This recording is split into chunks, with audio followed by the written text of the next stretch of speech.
and ask that you would rise for the Pledge of Allegiance.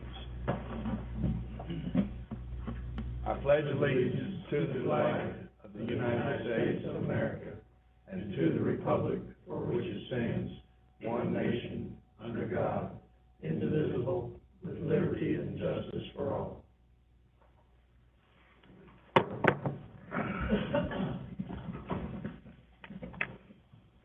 I'd like to welcome everybody. We haven't seen anybody in a long time. It's such a long time since we've had a meeting, but it's good to see everybody here, and we appreciate your attendance and your interest.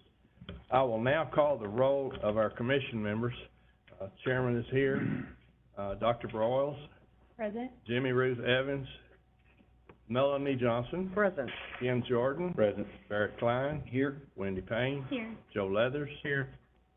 Tommy Oates. Joe Osterkamp. Keith Staggs. Here. Dr. Benjamin Turner. Here. Dr. Leo Vermidahl. Here. All right. For the record, we have a quorum. We have 3 members absent and 10 members present. The next item on the agenda will be approval of the minutes of the April 12th meeting. Do I hear a motion? I move that we approve the minutes from the April 12th meeting. Okay, we have a motion. Second. And a second to approve the minutes. Is there any comment or questions or discussion? If not, signify by saying aye. Aye.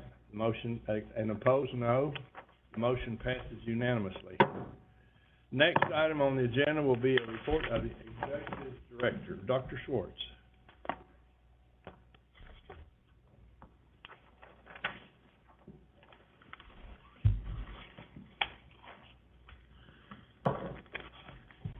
Good morning, Chairman, Commissioners. It's a pleasure to be in front of you and see you in person. And I want to start off by saying thank you for showing up.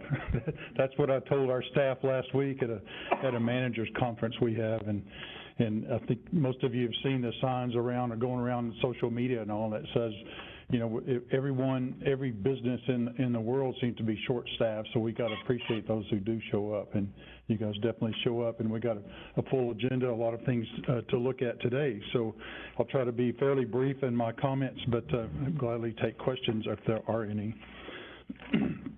I always like to start out with the money, with the condition of the budget, and it's favorable. It's for one reason it's so is that we're very frugal with the funds we're appropriated, and also another reason, a less pleasant reason, is the issue of unfilled job postings, and also we've had some difficulty. We had some fairly high rate of turnover, as many businesses have experienced, and are working to remedy that. So with those vacant positions, then those salary dollars accumulate. Our budget is about 70% salaries, and so when you don't have positions filled, that the money is still in the bank account. I mentioned at the previous meeting the survey of employee engagement that was done back in April, and just wanted to let you know, remind you that the areas of strength that our employees identified were the supervision, the workplace environment, and the work group that they are, particularly employee is in. So those were all positives that our employees identified.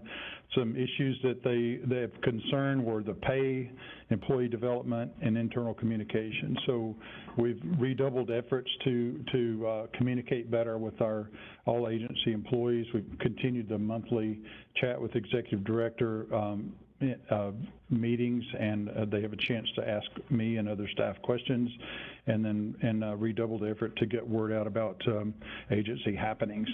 Regarding the employee development, we strongly encourage our employees to get training in their field and develop expertise. We had one of our inspectors in South Texas, actually 2 of our inspectors, who volunteered to become subject matter experts on carcass composting, carcass disposal, and so they travel to some national meetings at that. So that's the kind of thing we really encourage our staff to step up and use those opportunities for personal development. We've had some other folks who stepped up within ranks after following Bruce Chandler's retirement as the ADT field trainer. Our own inspector, Matt Kabbalah, stepped up and was selected for that job. And then Aaron Shupak, who's was under Callie Ward, is now the Director of Communications. And so we're proud of those folks who've stepped up to the plate and are taking their turn as leaders. I want to transition to the Rural Veterinary Incentive Program. I've talked about this before. The 87th Legislature authorized the Animal Health Commission to administer this program.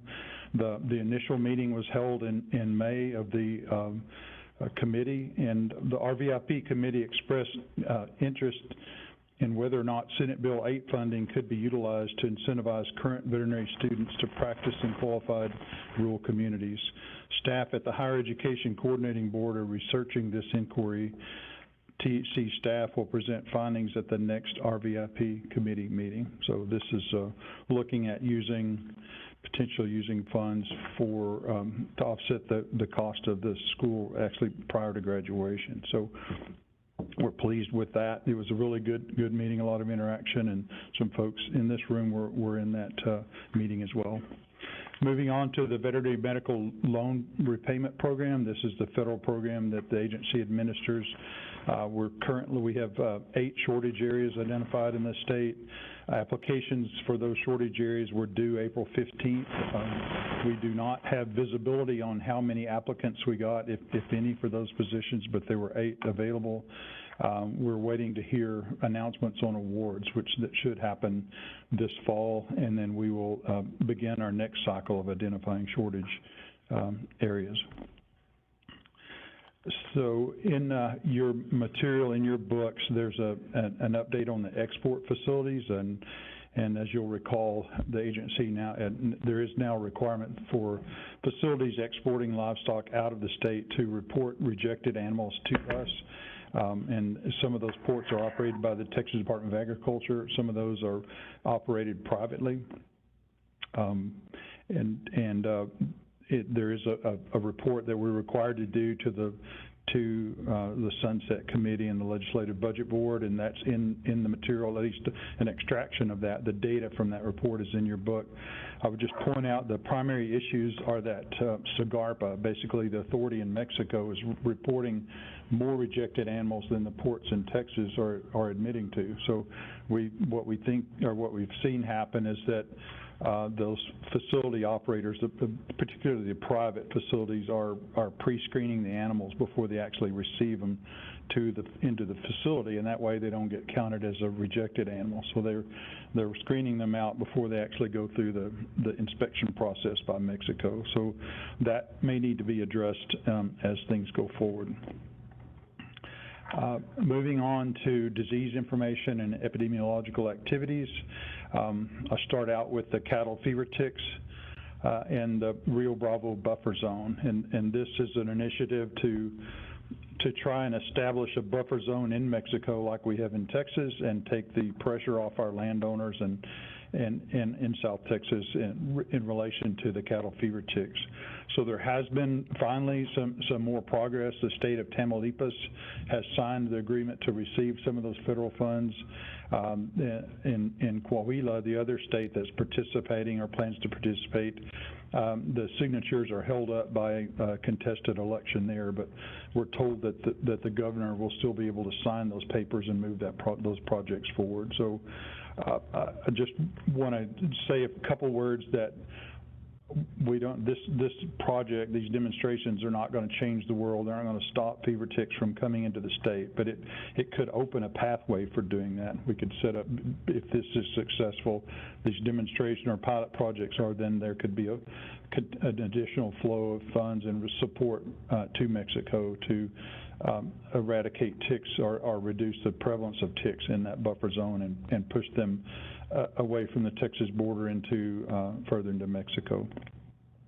They're basically are across the country in Mexico now, except for the desert areas. So I do want to mention that something you may have heard about, and that's a new treatment that we're looking at. with some of the omnibus funds that came down from Congress.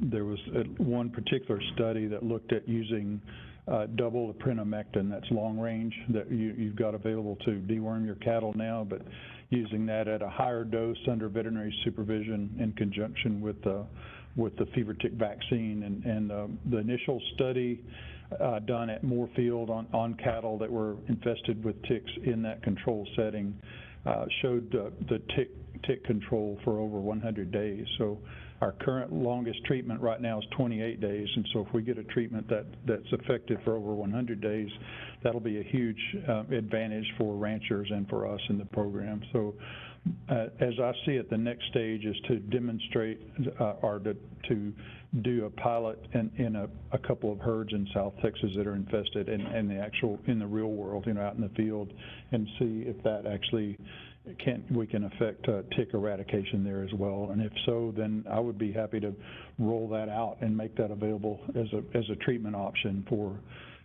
owners of infested properties and cattle. So you may be hearing about that. I think the researchers gave an update to the Texas and Southwest Cattle Raisers, the Fever Tick Subcommittee, and Texas Farm Bureau as well.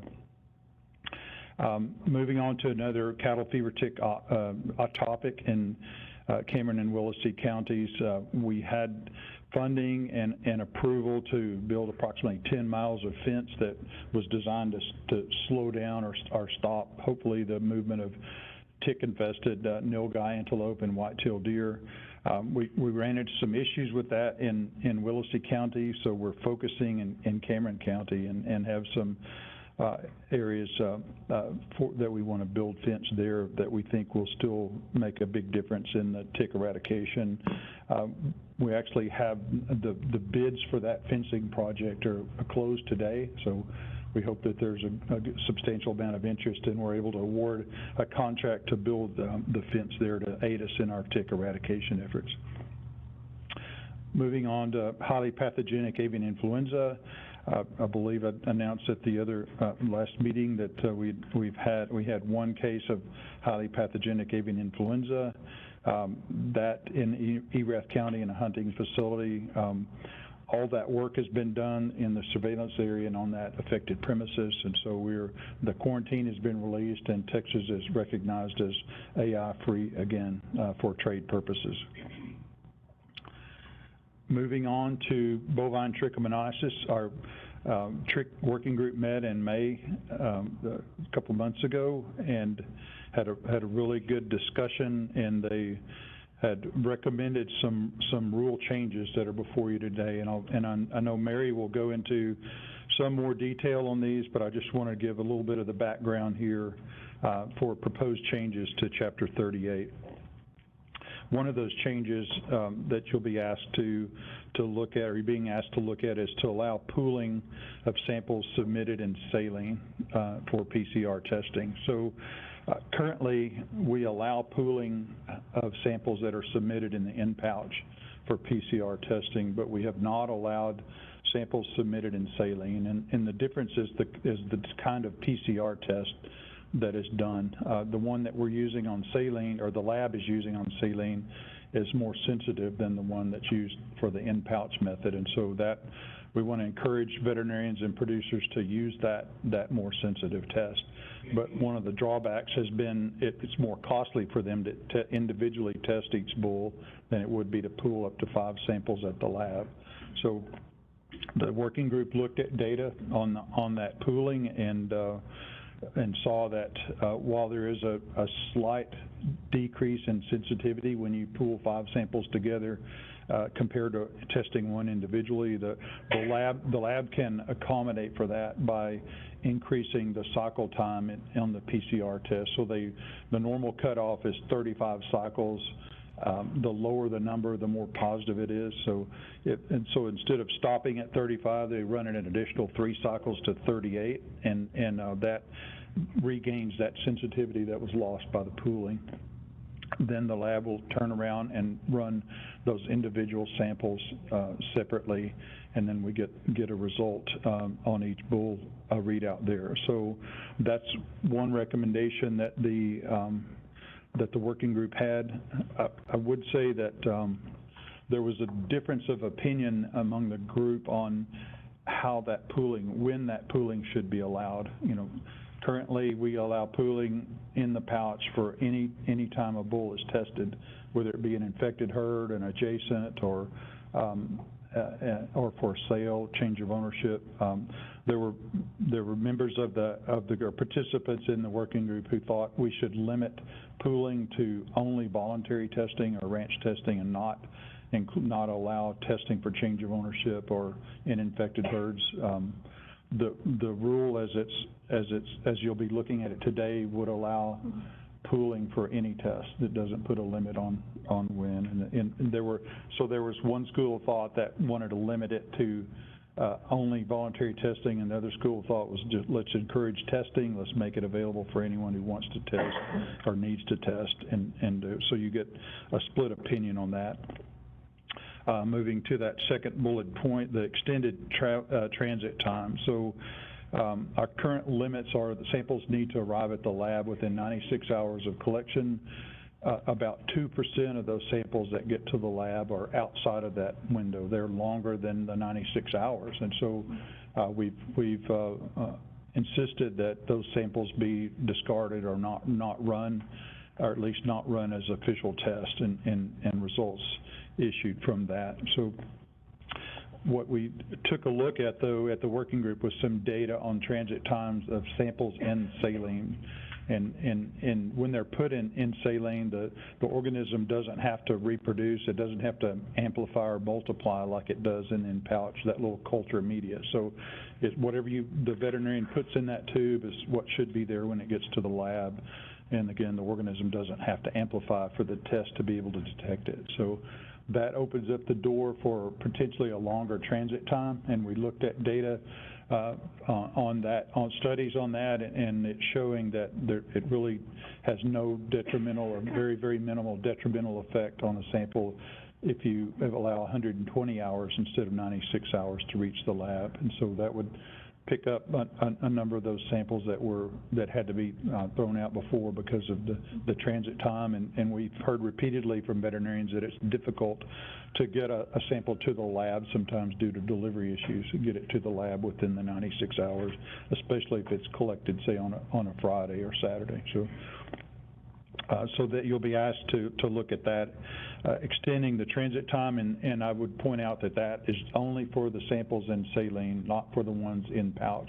We don't want to change that because there's no science that we saw that would make us want to extend that period as well. So we're going to have two different delivery times to the lab, the 96 hours like it's been and 120 hours for PBS or saline if you choose to adopt that proposal.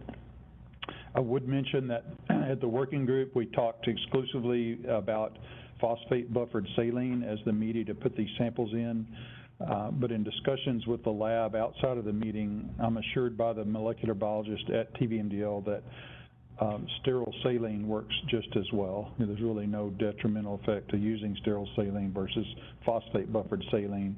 And why is that an issue? Is because most veterinary clinics have sterile saline, but not many have phosphate buffered saline. So if it doesn't matter in what media you put it in of those two, then why not allow, the one that more veterinarians have available? So the proposal is written that would allow submission in either phosphate buffered saline or sterile saline. So, are we good, Mary?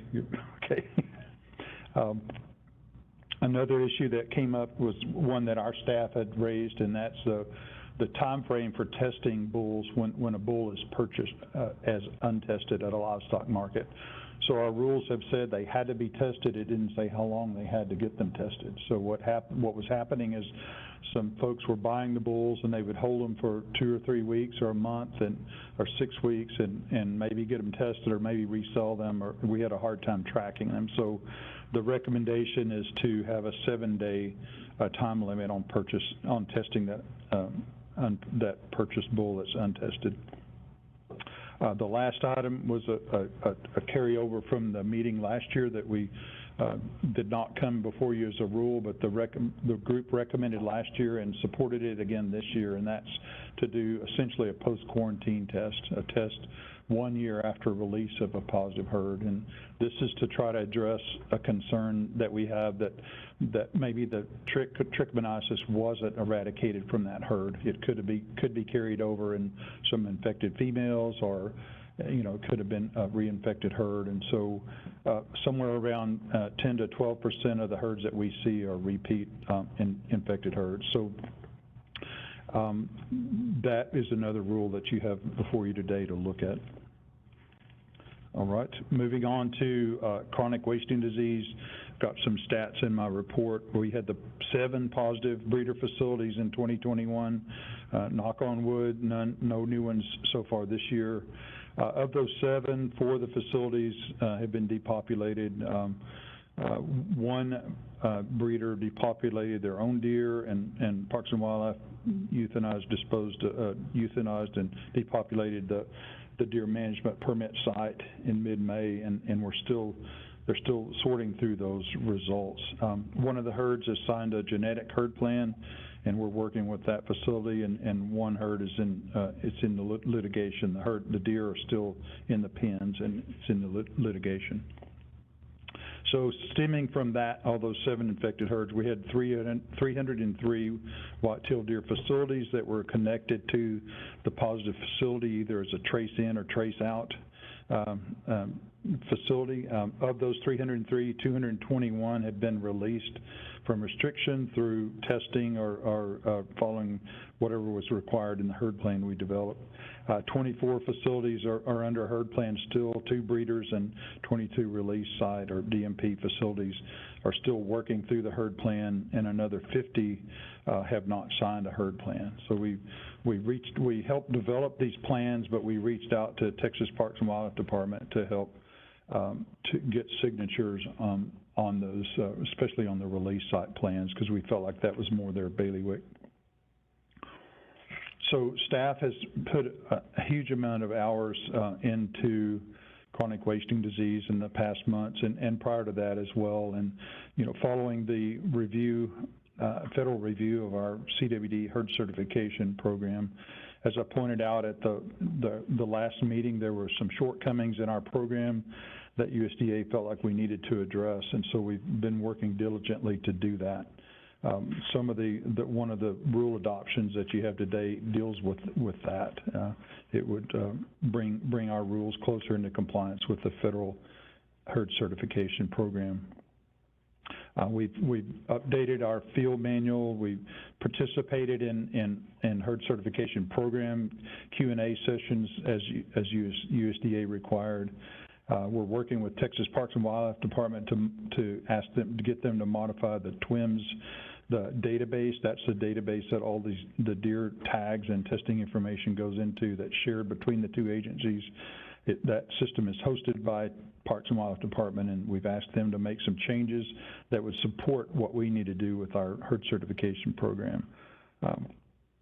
So all of the participants in the program have been informed in writing, by letter, and by email of the changes that are coming, and that's primarily in that both forms of ID have to be verified at the physical inventory, and then there's some other changes as well, requirements of 8-foot fence requirement, and submission of samples within 7 days of a death. So a number of changes are happening there, and you're looking at some of them today with this potential rule adoption.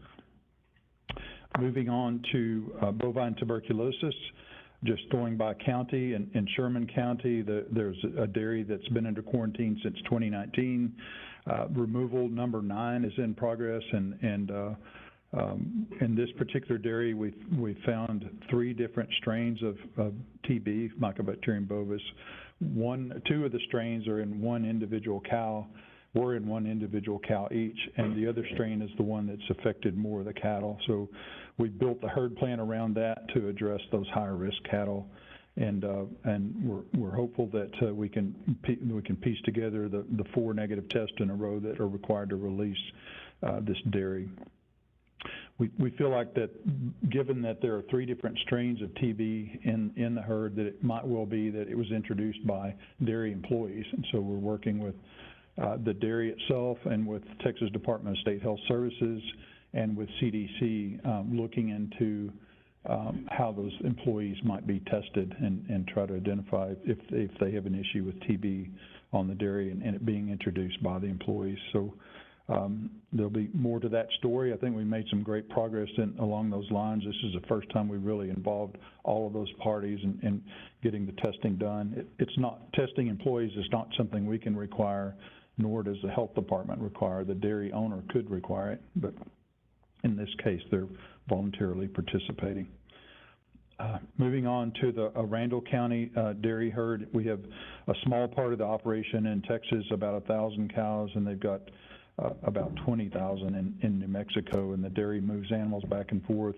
There was a TB-affected animal detected on the movement test, and so that's where our testing requirement to move into Texas paid off, and that we detected TB in one of these cows. We got word from New Mexico, though, that they did necropsy on some of the responders in New Mexico, and they did find lesions consistent with TB and have a PCR positive there. So looks like we'll be issuing a quarantine on our Texas facility in conjunction with New Mexico, and we're treating it as one big herd because it really is. They move animals frequently between the herds. Another dairy facility with operations in Hartley, Moore, and Castro counties has been under hold order since October of 21 due to slaughter traceback. This was the dairy that Dr. Lackey reported on last time, where our crews tested 42,000 head of cattle in 1 week. I was pretty impressed. I'm still impressed by that. On the carousel and the milking parlor. But we were able to release that facility this month. It completed the testing, so we're satisfied, and USDA is satisfied that they do not have TB in that facility. So good news there, and also good news on our Sutton County beef herd that we've had under quarantine since October of 2020. We're able to complete that releasing test and release that quarantine this month. So we're happy to report those successes. In your material, you have a report of all program diseases. I won't go into those data, but other than to point out a couple things. One is the pullorum typhoid testing, the PT testing. We began that in 2020, in January of this year. So far, we've tested 62 flocks and 1,800 birds in 62 flocks, so that seems to be going fairly well. And then I would point out that in some of the previous reports, we did not have brucellosis and pseudorabies test results following the transition over to TVMDL, but now that data stream is flowing, and so we have that available and in the report now moving forward. Going to the national update, traceability. I keep this in my report every meeting, and that's tracking a rule, an expected proposed rule USDA is coming out with that would pertain to the type of ID required. And we expect that the rule will say metal tags will not be allowed after a certain date. That's what we expect, but we keep bumping back the time frame for when that proposal will come out. Now we're told it's probably this fall, but I'm not holding my breath. It takes a long time for a federal rule to come out for comment, but we're still looking at that. And in the meantime, we're focusing on electronic ID, and I think in Dr. Lackey's report, she'll share a little bit about that, what we're doing with electronic IDs. The federal tuberculosis rules, I led a National Assembly group that worked on the TB rules for about a year, and then I was part of a joint state federal working group that worked on TB rule proposals for about a year and a half, and we turned in our recommendations last year in July of 2021, and USDA hasn't taken action on all of that work. So we're urging that they take it up again now, and it seems like they are. So that would modernize the TB rule in the Code of Federal Regulations. So hopefully they'll move forward with that soon. Under Section D, waivers and variances, I listed those in my report. A number of these And I'm not required to report waivers that are denied, but I choose to only the ones that are approved, but I choose to show you the ones that are denied as well, so you know what's coming across my desk and Dr. Lackey's when she's filling in for me. So most of these denials are for trichomoniasis tests that arrived out of the time frame, and so we had to deny a request to accept those results. So the one time we did approve that was, or two times we did approve it, was where the test was on the ranch itself. They were not for a change of ownership. And we allowed the test to be done, but the results weren't officially reported. We did get a request for a bull to come in for surgery, untested, and we allowed that to happen. And then we got a request at the bottom there for moving about 150 zebras from California to Texas to be tested here, and I felt like that was a really bad idea, given this disease can be spread by horse flies and all. There's really no real way to. It would have locked down that sale barn facility where if we had a positive there. So that one was denied. So that concludes my report, Chairman, and I'll take any questions if there are any. Go ahead. Mr. Chairman, I move that we approve the waiver request and variances as presented today. Second. Okay, we have a second to approve the waivers and variances as presented. Is there any discussion? If not, all in favor of the motion signify by saying aye. Aye. Opposed by no. That motion passes unanimously. Thank you very much, Dr. Schwartz. I think, having been on the trick working group in the past, I really think you all did some good work this year on this meeting, and I think the things that you bring to the commission are really good. Thank you, sir. Very good work. That's a passionate group for sure. I think that's right, having been there. Okay, so the next item on the agenda will be Dr. Lackey with a presentation of field animal health programs and disease traceability activities. We got our equine waiver. Mm-hmm. The waiver? Yes, sir. Okay, I thought we did that, I'm sorry. Well, I need a motion to approve the waivers and variances. No, we've got a Ma'am? new item. We've got the equine paraplasmosis. Okay, we have another, I didn't notice the other equine paraplasmosis, excuse me, I'm sorry. Okay, so we're on agenda item 5. Yes, sir. Consideration and possible action on temporary waiver of requirements for testing specific equine for paraplasmosis. So this stems from something it's in our rules now, a rule requiring that all equine be tested for Theileria equi before they enter a racing facility, and that rule has been on the books since 2011. I would just go back a little bit.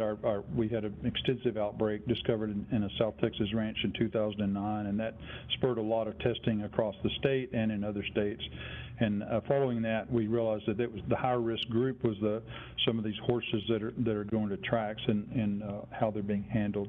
So a rule was put on the books to require testing of all horses entering the track. However, in 2015, a group of horsemen came to us and asked if thoroughbreds could be exempted from this requirement because they felt like they were at low risk because they're managed differently, they're not as prone to become infected by the trainer, and that's what we feel like is happening with the quarter horse race horses, and that the trainers are using contaminated needles or IV sets or products that are causing a transmission of paraplasmosis and equine infectious anemia between horses.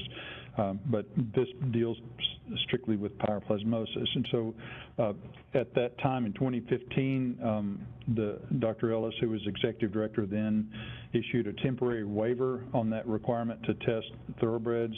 And the intent was to have the commission look at that as a potential rule change following that waiver, but that wasn't done. But since that time, we've not been enforcing the requirement on thoroughbreds. And so our concern is that we rather than having a rule on the books that is not being enforced, we should take, one of the following actions. We should either begin enforcing the rule as it's written, requiring a negative test on all horses entering the tracks.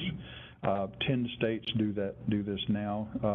The second option, as we see it, is propose a rule change that would exempt thoroughbreds from the test requirement, or a third option is to have the commission vote on a long-term abeyance of the thoroughbred portion of the rule. And so I've visited with our equine commissioner, and is it appropriate, do you want to say anything there on that, Commissioner?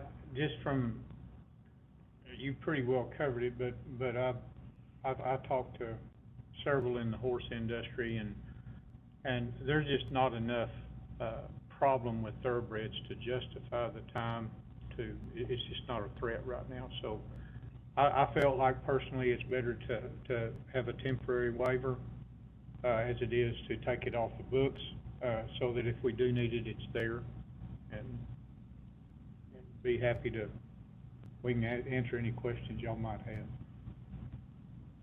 And in my report, or in that item, I should give some statistics. In last year, we had 21 EP positive horses in Texas, 8 of which were dribble infected with EIA. And that's what I was talking about, the dirty needles at the tracks, we think, or at the sanctioned and unsanctioned tracks by these trainers.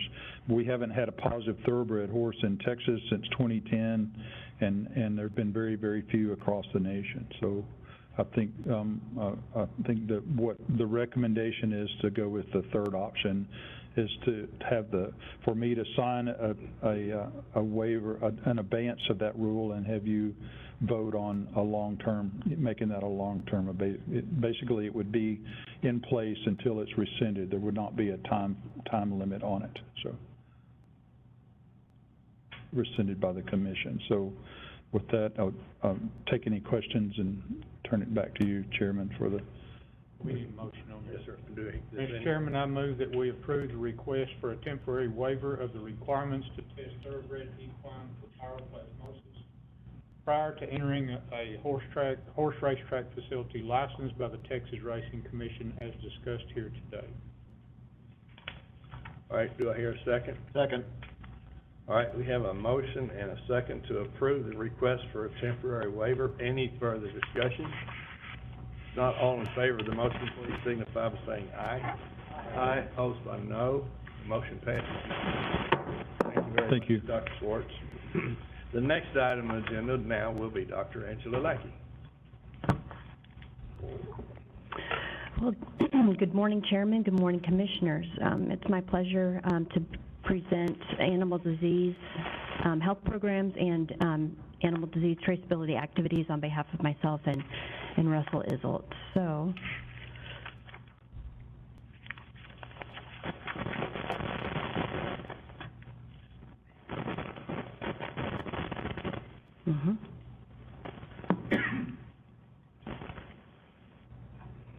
All right, just a quick outline.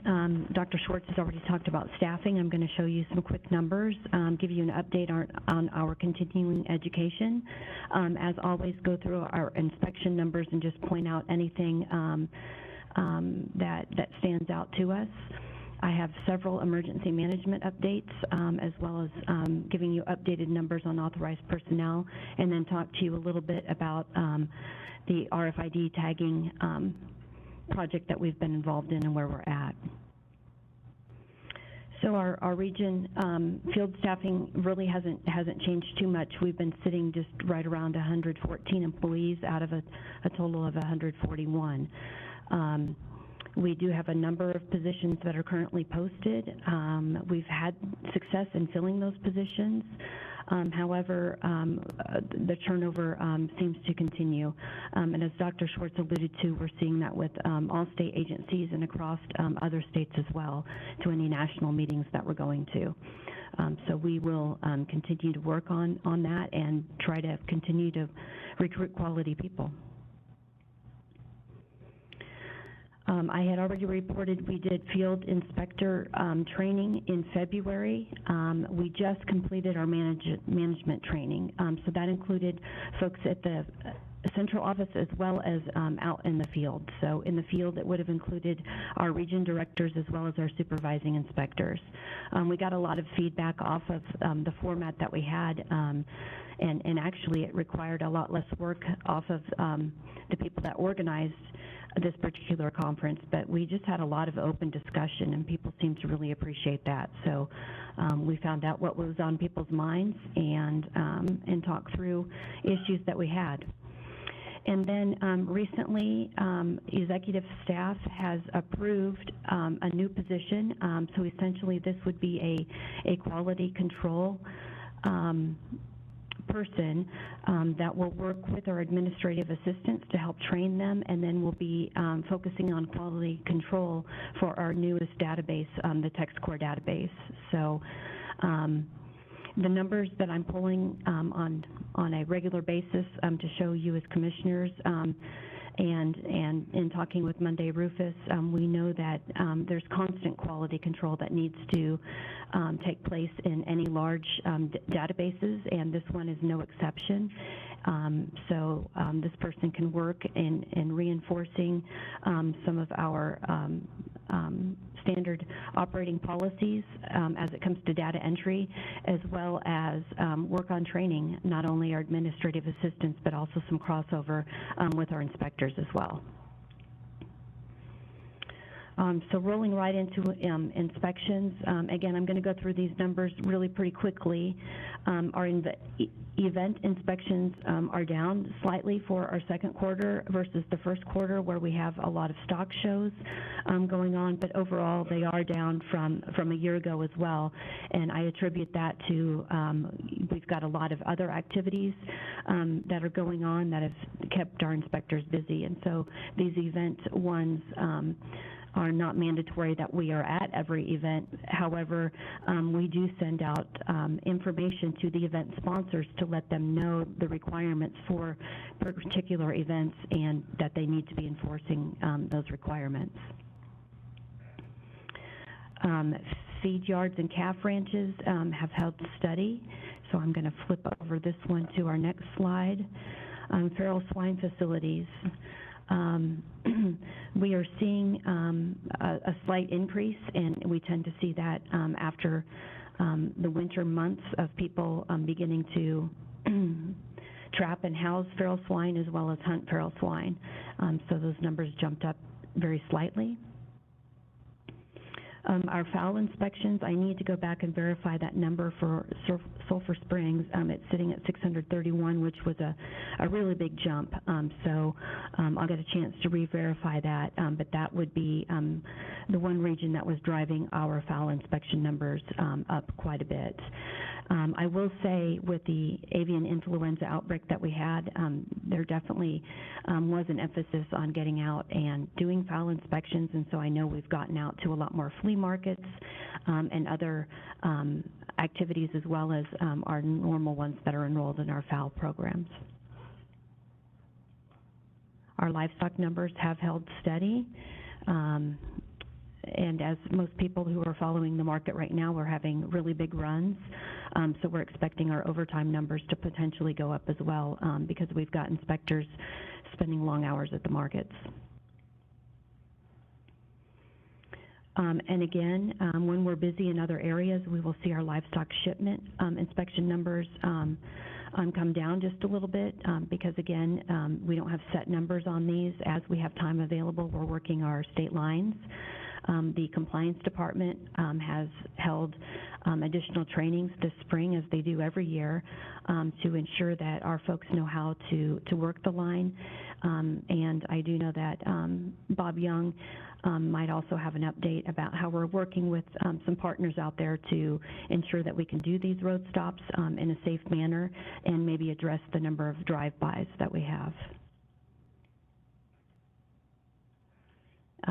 Again, not too many comments on our swine survey numbers here. All of that looked like it was in line. As our swine first point testing, you know, we're testing about 88% of the hogs that are test eligible, so the swines and the sows and boars that are at the markets. Not all 100% of those are tested because the number of brucellosis and pseudorabies tested herds that sell at the markets does fluctuate, so those have a pass on being tested at the markets.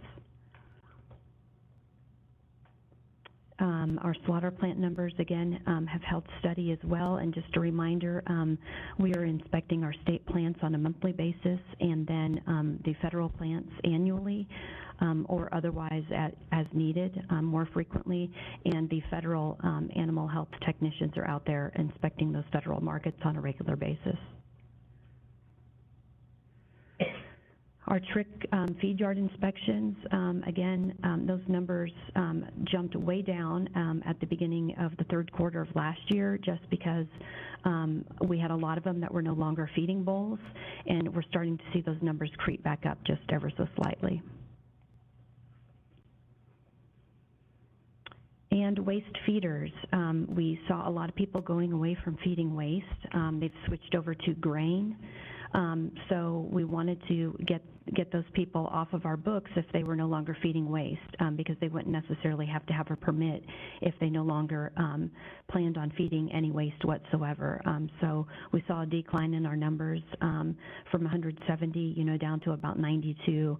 And, different people, it might be the economy, have opted to find some waste to feed and potentially feed out some swine for their family consumption.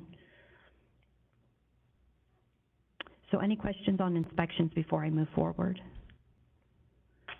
Okay, great.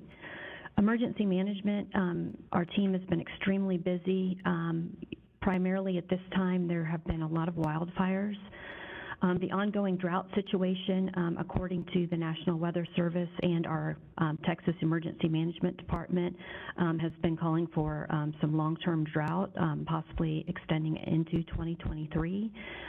So we have messaged out to our inspectors and let them know to, keep their bags packed in these areas where they would expect some potential wildfires, and have just really appreciated the efforts that they have had. I highlighted one response that we have had recently in Somervell County. We had 4 of our field personnel out there doing animal assessments and assisting with feeding operations at our shelter locations. And so they had almost filled up an expo center in that particular county because of the number of animals that were being sheltered there. And we continue to be on those drought condition calls on a weekly basis to try to get any updates. So I do wish I had better news for you there. Moving on to internal training and preparedness, we looked at the field training that we had in place and opted to expand that out to bring in some additional people. For example, our MAP GIS person had been involved, but are there other additional people that we wanted to involve even at a county level? So we've begun to do that, and then we have another disease field training response set up for September. So part of this is to keep up with our turnover on some of our response teams, but also another part of it is, to expand out that training. So those are ongoing trainings. This is a little bit new. We did introduce to you that we've got a secure food supply position, here at Texas Animal Health Commission, and so we hope to give you some updates as we have them. So this month we are reporting on the secure beef supply plans, but there are 34 completed plans, and I know we've been meeting with Texas Cattle Feeders Association and have plans, to try to have some group get-togethers where we can, rather than just working on one at a time, when the Texas vet team goes up into the Panhandle, we can sit down and have little workshops where multiple feed yards could begin to work on those with or without their veterinarians, but we would also provide some support there. In addition, Chance has been able to get quite a few of our documents completed. Pretty soon our website will be up, and the National Secure Food Supply websites will then, when you click on Texas, will refer people back to our agency and the work that we have going on there. And, just a little bit about the work that Chance is doing this week. I don't think that Darren Turley is sitting back behind me because he'll be meeting with Chance this week, working on some secure, oh, he is, okay. Well, later this week, they're going to be working on some secure milk supply plans with our dairy industry, and so we'll get you some dairy numbers at our next meeting. And on outreach, we entered into hurricane season. So there at the bottom, we hosted the Hurricane Huddle. That included all of our ESF 11 response and industry partners. So it's quite a group of people. We had a combination of an in-person as well as virtual meeting. And we talked for about an hour and a half, but we continued to add new technologies and new ideas to help respond to those disasters. We also had 12 staff members attend the TDEM conference in June, which was a great number of people. In the past, we haven't sent that many folks, but we had a lot of inspectors that have interest in emergency management, and so we want to encourage their interest in it.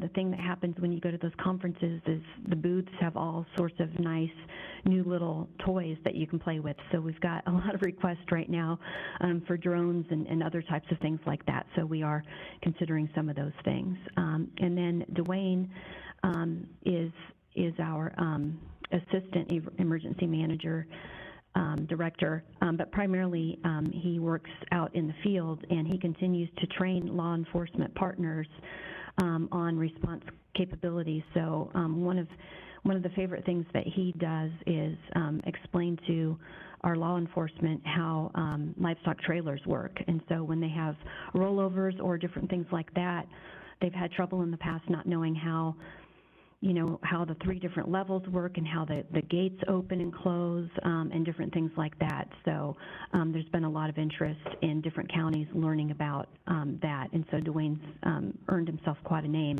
in being the person that is the go-to on getting that type of training. And then at a federal level, Holly, well, 4 of us actually attended a beef packer meeting in Kansas City where we talked about permit movements. We had quite a bit of participation among the beef industry in Texas. It was a good conference.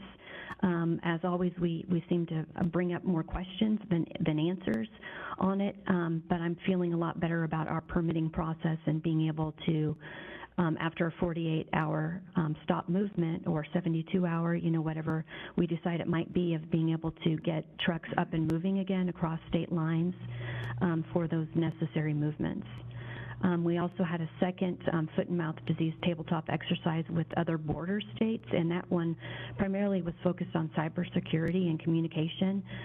They actually hacked into internet, and so we were back using fax machines in some cases to communicate with people because our email was down as well. So nobody really expected that, and so I don't know that our fax machines are going to be able to go away anytime really soon, unfortunately. And we do have a new USDA emergency response liaison for ESF 11, and so we've met that person and have continued meetings. Just to highlight the work that Rex has been very busy doing, and he's been meeting a lot of contacts. Our authorized personnel numbers stay you know, pretty level. One thing that you're not seeing there, we've had a tremendous amount of interest in CWD training because of the CWD response that Dr. Schwartz talked about, and in the winter, we actually had one conference that we opted not to go to just because of dangerous road conditions, which is hard to think back on that right now with the hot weather that we have. So we're looking at doubling up at some of the upcoming deer industry conferences that are going to be held next month, so we can get a good number of people trained. And then what doesn't show up on there is that Rex Wyatt spends a lot of his time working with the compliance department on notifications, and so we've got a fairly new staff member that we've been able to work with. You'll meet him here in a little bit, and so that's been a great partnership with Jabbar and Rex being able to work together. And then on ADT, I just want to highlight, we got in about another 100,000 RFID tags. USDA extended the free RFID program to the states, and Texas got 11% of whatever number of tags was budgeted. And so we're currently up to 600 almost 660,000 tags that we have distributed over a year period of time now, or just over a year. I guess it's 4 quarters plus another quarter, so 5 total quarters we've handed out those RFID tags. The intent for them is to be placed into put into replacement cattle. So we're looking at female beef cattle as well as dairy cattle for those. And so if all of those tags stayed in Texas, truly, we made a really good stride on ADT and traceability. So we feel really good about that. And that is the conclusion of my presentation. Are there any questions I can answer? Dr. Lackey, Dr. Schwartz brought it up, and you brought it up too, about the state and federal positions that aren't being filled in staff. So, you know, there are people leaving, and it's hard to fill the role. I guess I've got a little concern there and a question. What is the general consensus for people leaving, and then why is it hard to fill those roles? And my concern, the reason I'm asking the question, at some point in any business or any organization, if you've got a shortage of staff and the other staff members filling those roles, eventually they get wore out and stressed out, and then they become dissatisfied and want to leave as well, and you create a snowball effect. And at what point does that become a problem to where we can't meet the needs?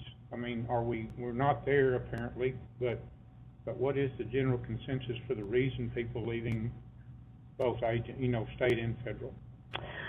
Thank you for that question, Commissioner Leathers. I will speak to it, and then I'll also defer to Myra.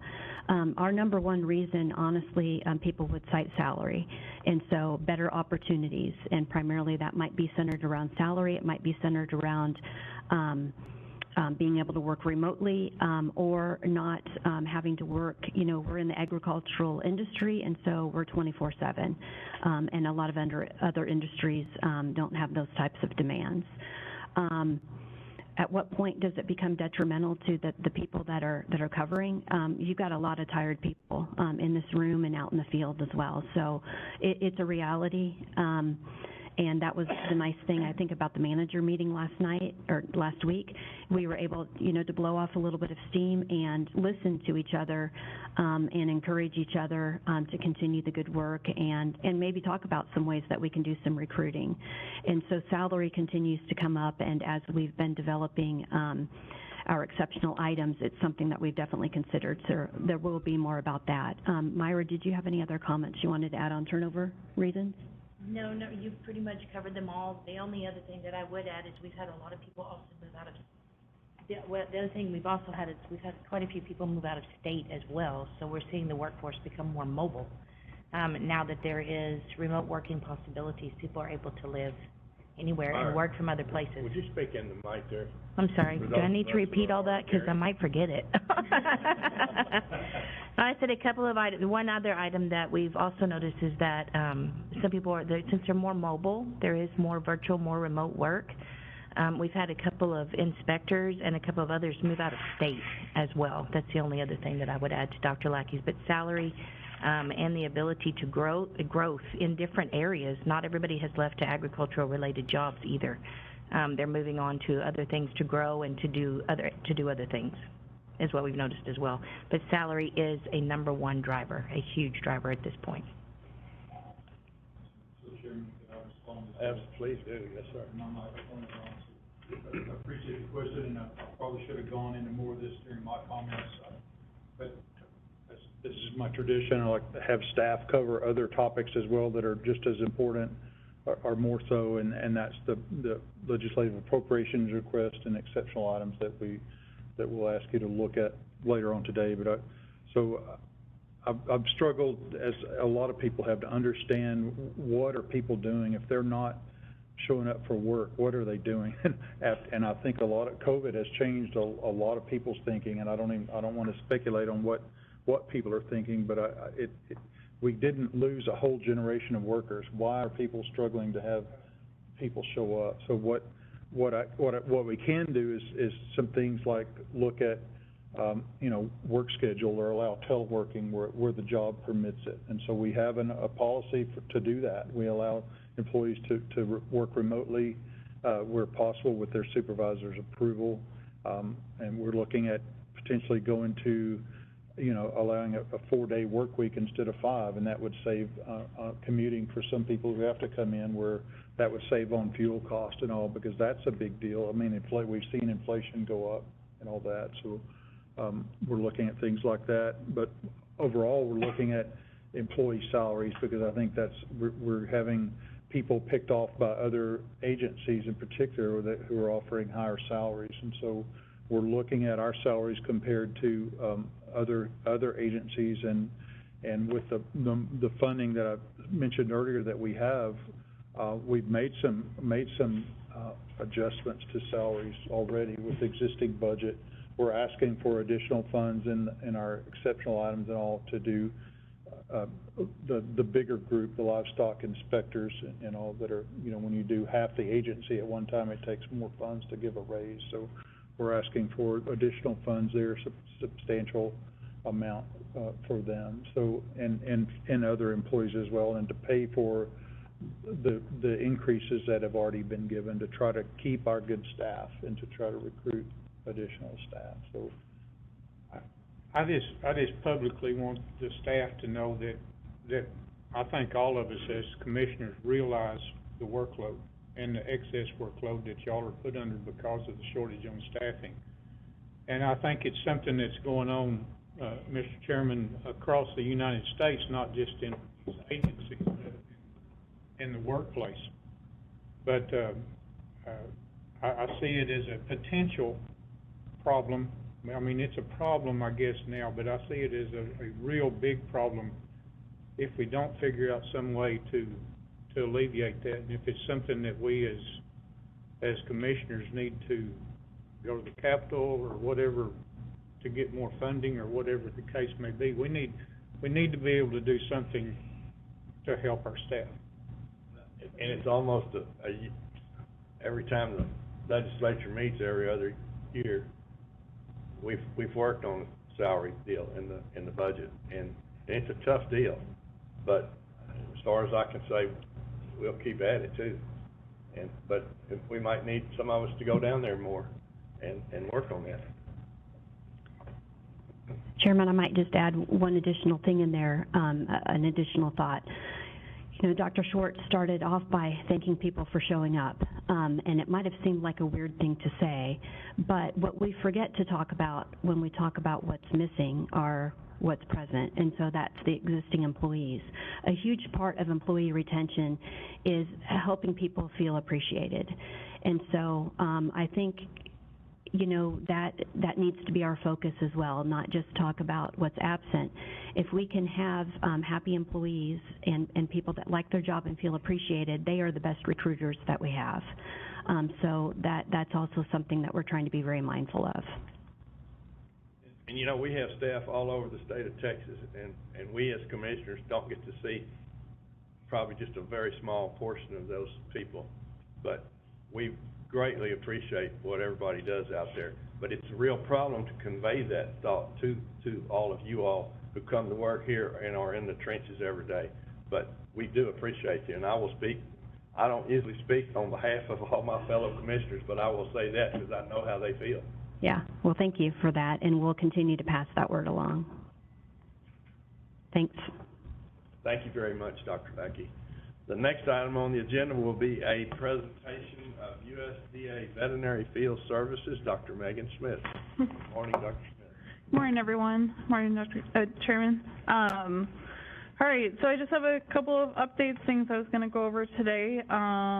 It's been a little while since I've been here, since John Picanzo and I trade off presenting for USDA.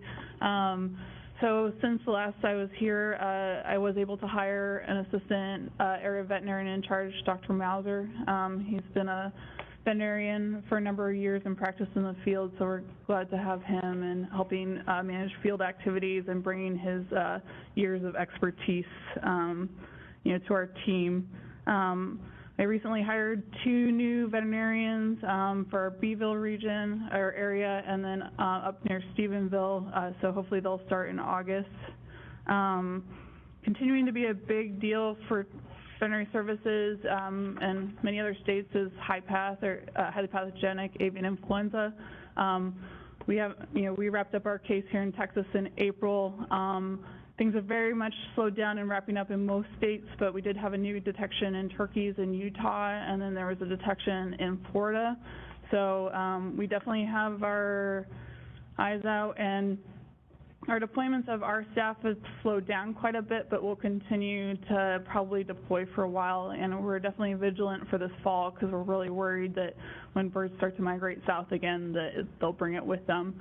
How that impacts Texas is, since we're the federal, being federal, my employees get deployed across other states, which creates vacuums here in Texas.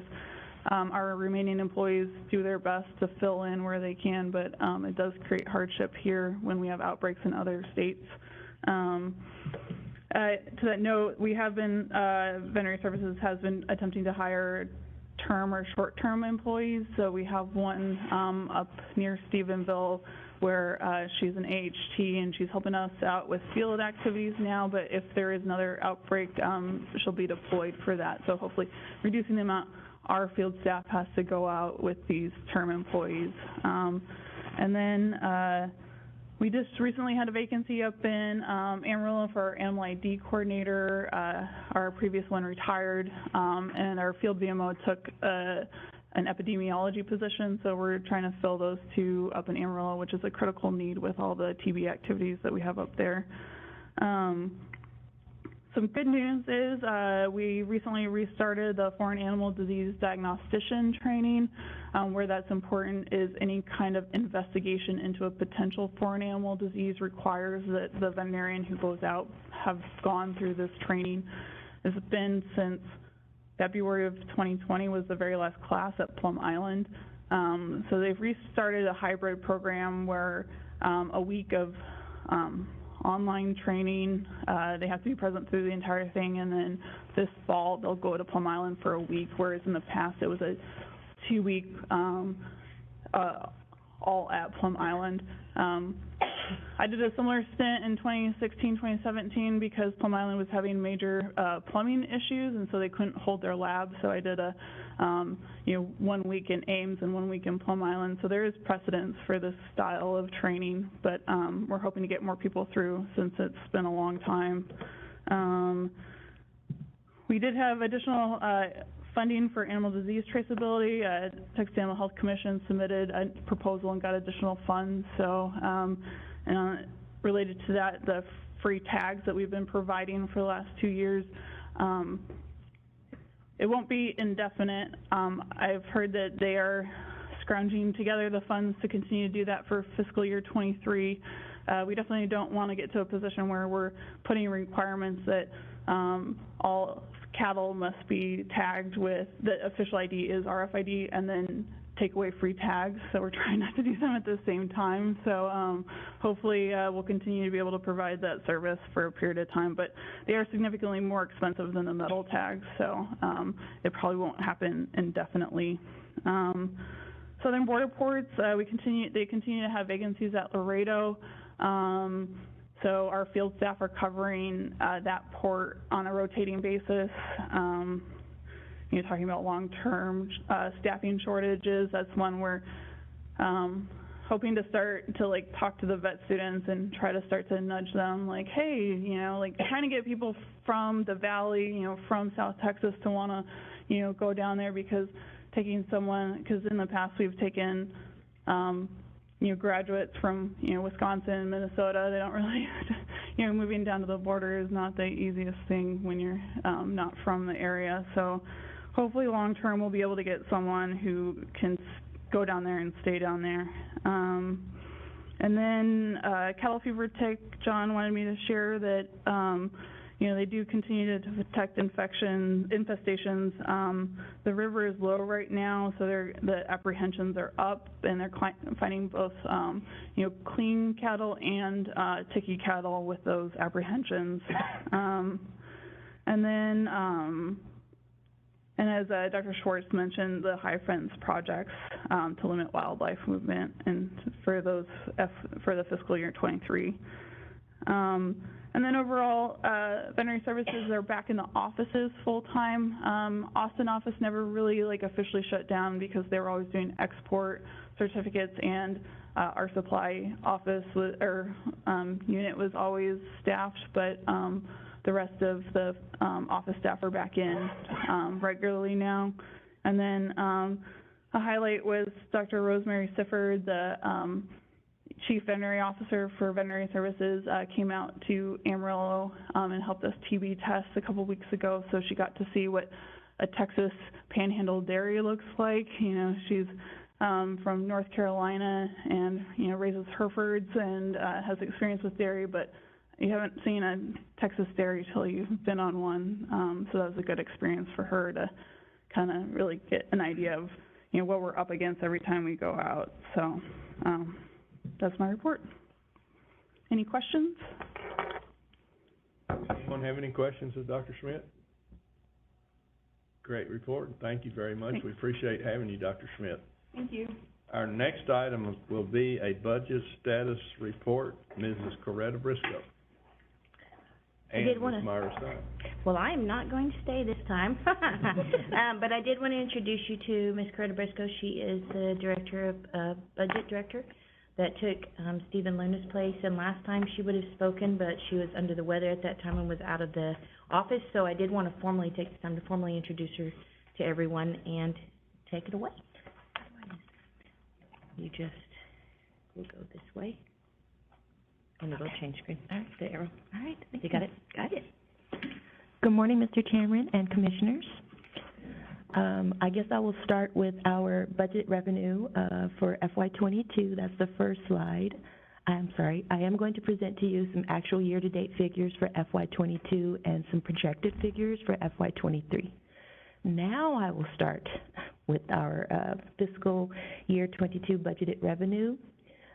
This slide basically shows what we get from the State Treasury directly and what we collect as in revenue. So the first three items we get from the Treasury directly. The AHP revenue is what we actually collect in our health certificates, file registration, and ECBI invoices. That's what makes up that revenue. We've added administrative penalties because that team has been working really hard on collecting administrative penalties, even though we don't use that revenue in our operations. Also is our co-op dollars, what we anticipated to collect and what we have year-to-date collected, and then our special revenue that we got from the State Treasury for our vehicle purchases and legacy mod system maintenance fees. So that's what that consists of. Does anybody have any questions on this first slide? Okay, great. I'll move on to the next one.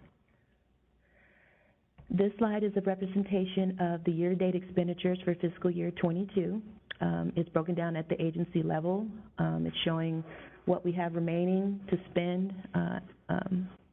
What we don't spend, I believe we can UB into the next fiscal year, but this is a detailed breakdown of what we spent year-to-date and what we've estimated our budget to be and what we spent of that estimated budget.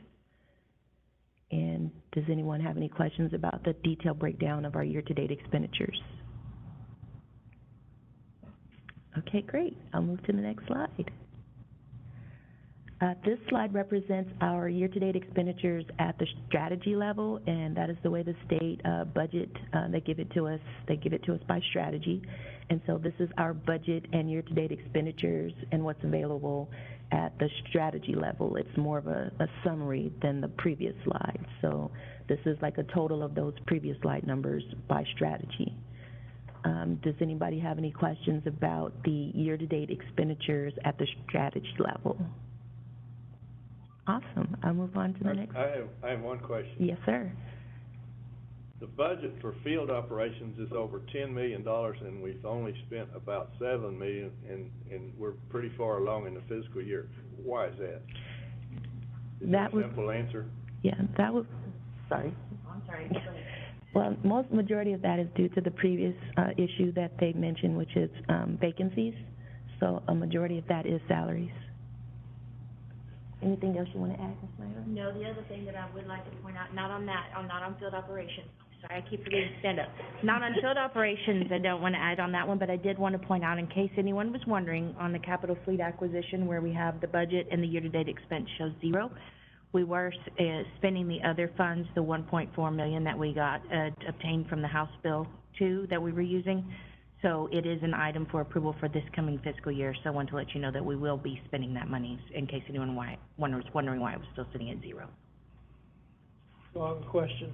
To tagline with the field operations, of the $3.7 million remaining, if you go to your previous slide, overtime pay, there's only, if this is year-to-date, there's only $2,545 remaining or available, and we're still 5 months from year end. That's not a lot of money to pay in overtime moving forward, and previous reports given by others state that we've got folks that are sometimes deployed 24/7, extended beyond their normal working duties, things like that. How will that be handled in terms of meeting their overtime pay demands if we've only got $2,500 left for the remainder of the year? That, our fiscal year end is as of August 31st. Oh. And that's what we have remaining to spend up until August 31st. Awesome, thank you. Any other questions? Awesome, I will move on to the next slide. This slide is a representation of our field cooperative funds. This is what we've collected as of fiscal year 22. So we've gotten all of our cooperative funding in for fiscal year 22. It also includes what we anticipate for fiscal year 23. And also keep in mind, our fiscal years are from September 1st to August 31st. So we've received everything that we are to collect as far as co-op dollars for fiscal year 22. And I think that's 4 columns, shows what we're anticipating to collect in co-op dollars for fiscal year 23. Does anybody have any questions on the federal cooperative funds? All right, I will move on to the next slide. This slide is a representation of the revenue that we've collected year to date. I mentioned it on the previous slide. It consists of our health certificates, file registration, admin penalty, and our CWD inspections. And as you can see, as of June 30th, we've already over-collected what we anticipated for our health certificates. The file registration numbers are a little low. Admin penalty has also increased since the last time we had a commission meeting. I think it's up about $2,500. And the last one is our CWD inspection. We've already exceeded, as of June 30, what we anticipated we would collect for FY22. So our overall received revenue is $587,935 when we expected to do $585,102. And this doesn't even include after June 30th. So I'm anticipating a little bit more revenue for these. Does anybody have any questions for the collected revenue slide? Awesome. I will move on to the next slide. Right now, we're going into fiscal year 23, and this chart represents what we expect to collect in revenue and receive from the state treasury, what we expect to collect again in health certificate revenue, file registration, CWD inspection revenue. It does not include admin penalty on this slide because it's not a part of our operating dollars. So I was just including on this one what our operating dollars. House Bill 2, as of June 30th, that's the remaining amount of the $1.4 million we got for vehicles and our legacy mod upgrade maintenance. So that number could be reduced by the end of the fiscal year. It could be less than $306,128 by the time we get to the end of the fiscal year. Our capital budget is what Myra mentioned, why it's still zero. That's why it's $420,451. It includes what the state treasury will give us plus surplus from sale of vehicles. And does anybody else have any questions regarding what we're projecting in revenue for FY23? All right, awesome. I will move to the next slide. This is our projected expenditures for fiscal year 23. These are the category OOE, object of expense categories that we're expected to spend. These dollar amounts are based on the behavior that we've spent in the previous 2 bienniums, and if it also includes if we were fully staffed. So LBB always recommends that we budget as if we are fully staffed. So this is what we're expected to spend in each one of those categories if we were fully staffed. Does anybody have any questions about the projected expenditures for FY23? Where does salaries come in there? That's at the last one, agency salaries. Oh, I see it at the bottom. Yes, sir. Over there in a different column. Yes, sir. I see, thank you. It's the biggest bar on there. Any other questions for the projected expenditures for FY23? Awesome, I'll move on to the next slide. This slide is representation of what I spoke about before in the previous slides. It's basically what's remaining in general revenue from House Bill 2. That special funding that we got for that $1.4 million for the vehicles and the legacy mod. So this is what's remaining, and that's the total, which is $593,637. If that's still remaining at the end of the fiscal year, August 31st, 2022, we will bring those balances forward into FY23, and we can expend them, and we'll have another year to expend them in FY23. And that concludes my financial presentation. Does anybody have any overall questions for me? Mr. Chairman, I move that we approve the budget status report as discussed today. Second it. We have a motion and second to approve the budget status report as discussed today. Is there any discussion or are there any further questions? Not all in favor of the motion, please signify by saying aye. Aye. Opposed by no. The motion passes unanimously. Thank you. The next item on the agenda will be consideration of and possible action on agency fiscal year 24-25 legislative appropriation request. Ms. Sires. Good morning. I'm going to talk to you about the upcoming legislative appropriations request, our LAR, that we turn in every 2 years before the session begins. So what we're going to start with is our exceptional items that we're proposing for fiscal year 24-25. That's what we're hoping in our next budget. When we go into session, we will receive our next budget for the next biennium, which would be 24-25. As Ms. Briscoe pointed out, we're in 22, and then we're about to enter 23. So, because remember, our year ends August 31st, so we have that strange calendar year in there, our fiscal year. So the first exceptional item that we're going to talk about, we have been talking about salaries all morning, so one of our first exceptional items is we're asking for salary equity adjustments for our livestock inspectors, our administrative assistants. That is over half of the agency. Just so that you're aware, we are budgeted 219 and a half employees, but 220 roughly, and we have 100 livestock inspectors, and we currently have 12 administrative assistants, 13 of them, 14, I'm counting in my head, 14 of them currently at the moment. So that is over half of the agency that we're requesting there, so we cannot just do an internal decision to allocate the budget increases there. That's why we're requesting an exceptional item. We have also added in veterinarians, you'll notice there, for recruitment and for retention, for staff to stay on, as Dr. Lackey expressed, so that we can appreciate the people that are here still, and as we need to recruit.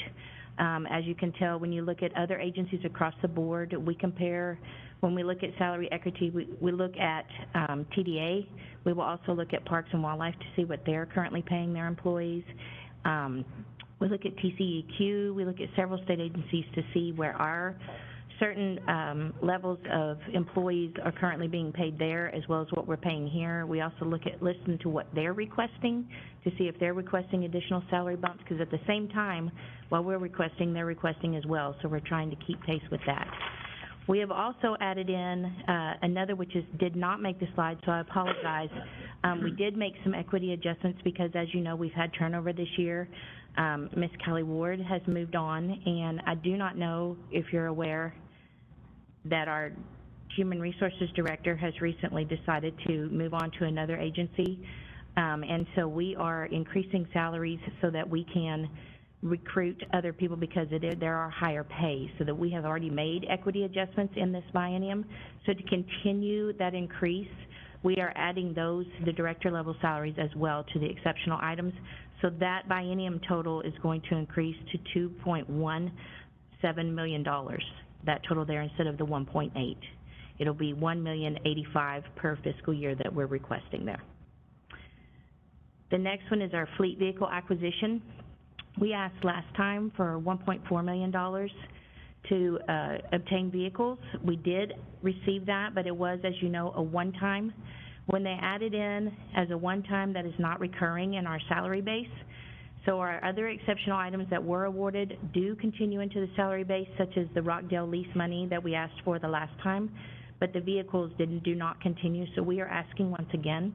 We have put some numbers together, and along with the capital budget expenditures that we are already given, those that are figured in there, we are allowed to purchase 4 vehicles per year. That will not keep up with the fleet that we currently have of 130. And so we have requested, we have put some math to it and looked at the years that we need to replace in the current vehicles. We need to replace about 10 vehicles per year to keep pace. So we're putting in the money to be able to purchase an additional 20 vehicles for the next biennium. So it'll be $500,000 for each year, and over the biennium it'll be an additional $1 million. And we're hopeful this time that that will stay in the budget and not be a one-time exceptional grant. We're also requesting additional money for, as you know, fuel has increased, so that is something that is included in there as well. The next exceptional item is the continuation of the modernization of animal health management programs. That is our TexCore system. That was also part of the one-time grant, the modernization that Ms. Briscoe just talked about. We are asking for that again because we need that to be ongoing. That is an ongoing expense, so we'd like that to be added to the budget as well, ongoing instead of the one-time. We're also adding on some features. They have an online permitting system that we would like to add so that when veterinarians can get online after hours or on weekends or other times to acquire a permit, and they can see the other animal movements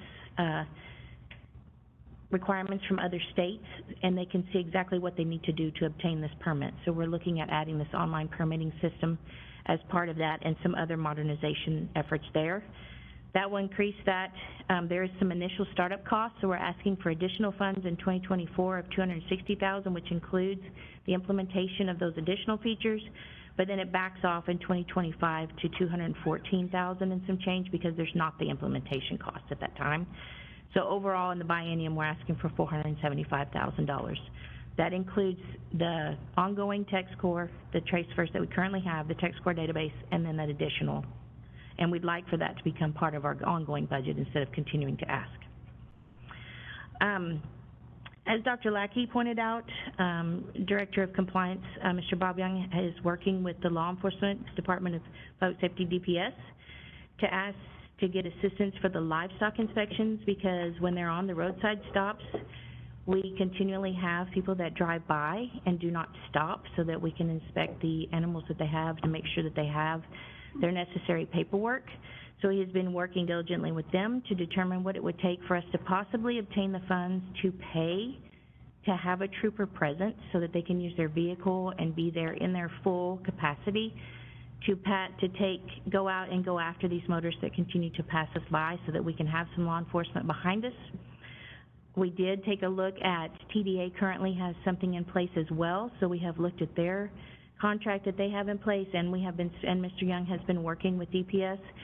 So we have put some figures down with that, and it's $65,000 per year that we're looking at for that, the trooper assistance. And it's in key areas that we've identified where we have the drive-bys. It's not everywhere across the state, but there are certain areas such as Gainesville, where people continually drive by that they have identified when they're out and about doing their inspections, that they know that we would be requesting this assistance. And so that comes together as $130,000 for the biennium. We also have disease surveillance and response testing. That is, as you know, we closed down our lab and we send all of our testing to TVMDL now. During this year, this is our first year to do that. We set aside $350,000 for that. With the testing, as we've gone through our first year, we realized we need additional funds to pay for that testing. There is a $7 a session fee that is with every single sample that is sent in, that is charged for every test. There's also been increased brucellosis testing and some other tests, so the fees have gone up, or the amount that we're spending. So we are requesting an additional $150,000 be added to our budget each year so that we can continue to pay for the testing and have adequate surveillance ongoing. So that is the request for that. And finally, we have put in, last time we did put in for the executive director's salary to be where we could put him in the position to be raised up a level. If you recall, we asked for him to go to group 5. We asked for that position to be raised to 5, but it was actually raised to level 6. And with that level, it increases the range that you can pay the executive director. However, to increase the salary, you also have to go before and ask for the salary to be increased and to have the governor's approval. So that is what we've put in at this time, to have an additional $45,000 and some change added to our budget so that we can increase the executive director's salary, also for retention and recruitment as well, because those salaries are going up as well, as everyone knows. So the overall budget totals, the biennium total will go from $3.8 million to roughly $165 million in that biennium total column for our exceptional items. Do you have any questions on those? Dr. Schwartz, do you have anything you'd like to add? I think you did a great job, Myra. Thank you. All right, I'll go on to the next slide. The next one breaks down our fiscal year 2024-2025 legislative appropriations request. This is our normal budget that we're going to request. Our total budget for 2024 is going to be $15.5 million. That is our regular general revenue that you'll receive. You'll see in 2024, the regular general revenue is $13.7 million. Our federal funds that Ms. Briscoe spoke to you about that we're anticipating to receive, those are regular cooperative dollars that we receive, is $1.7 million. And then in fiscal year 2025, our budget, our general revenue, General Appropriations Act as it stands at this time, is anticipated without the exceptional items. If those are granted, of course, this will increase. But as it stands, is $13.6 million, and then the federal funds remain the same. So the total for 2024 is $15.5 million, and the total budget for 2025 is $15.4 million. Overall, that is a total of $30.9 million in GA funds and $3.5 million in federal revenue. The next slide breaks out our strategies. As you can tell, we did not change any strategies. It's still field operations, epidemiology, promote compliance, animal emergency management, central administration, information resources, which is IT, and other support services, which is our fleet vehicle maintenance, staff services, that section area. We did not change any strategies, so there's the funds by strategy. Does anybody have any questions on that slide? That is for 2024, and then you have also 2025, so you can see the breakdown that we're anticipating. Again, this is without the exceptional items. If any of those are awarded, then these dollar amounts will change.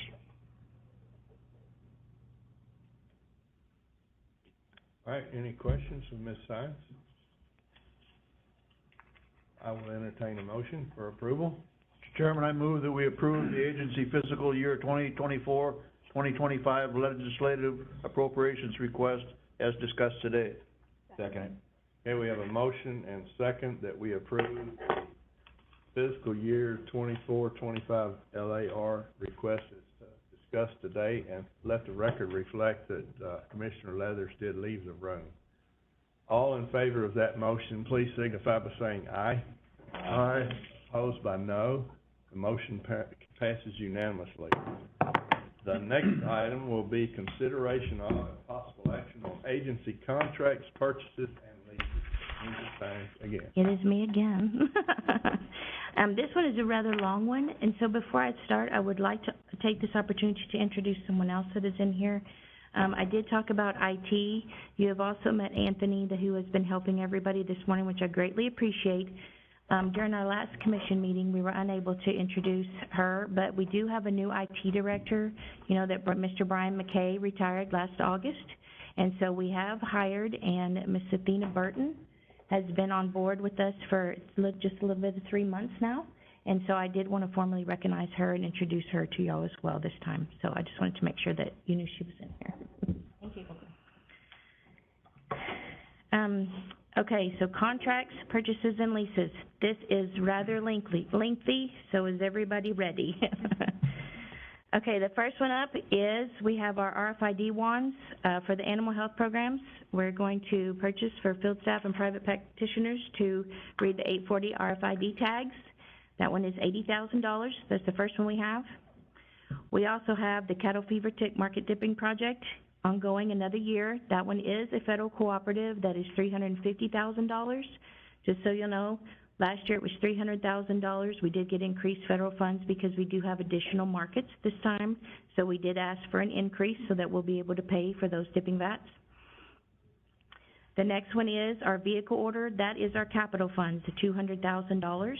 As Ms. Briscoe mentioned, we have also sold several vehicles, so there is surplus money in there. That's why it says estimate, because every time we sell one, it does add into that, but we do have to spend that on vehicles. That goes back into the capital for that, just so everyone knows.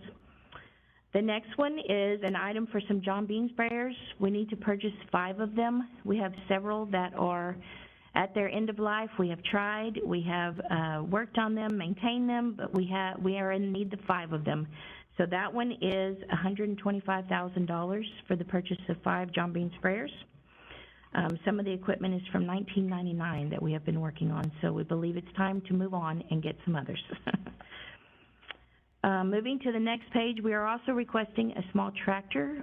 Down in the Laredo region, we have multiple yard work activities that we need to use this tractor for, is to load molasses tubs so that we can put cattle, to mow and shred the backyards that we have down there. We also are responsible for the repair and maintenance of several fencing areas that have been put in. We are responsible for maintenance of that. So we are in need of a tractor or something with the extensions to be able or the implements, I'm trying to think with the attachments, so that we can work to do the variety of tasks that need to be done. So that one is $75,000. We also have, as you heard, we have another year, of course, of our TexCore application to spend the money, the $260,000 that we have for that modernization legacy. That money I'm asking again for your approval to spend that, because they did not submit we have not paid it out, as Ms. Briscoe showed, where they're still doing ongoing maintenance and submitting their bill. So I'm again asking to spend that money.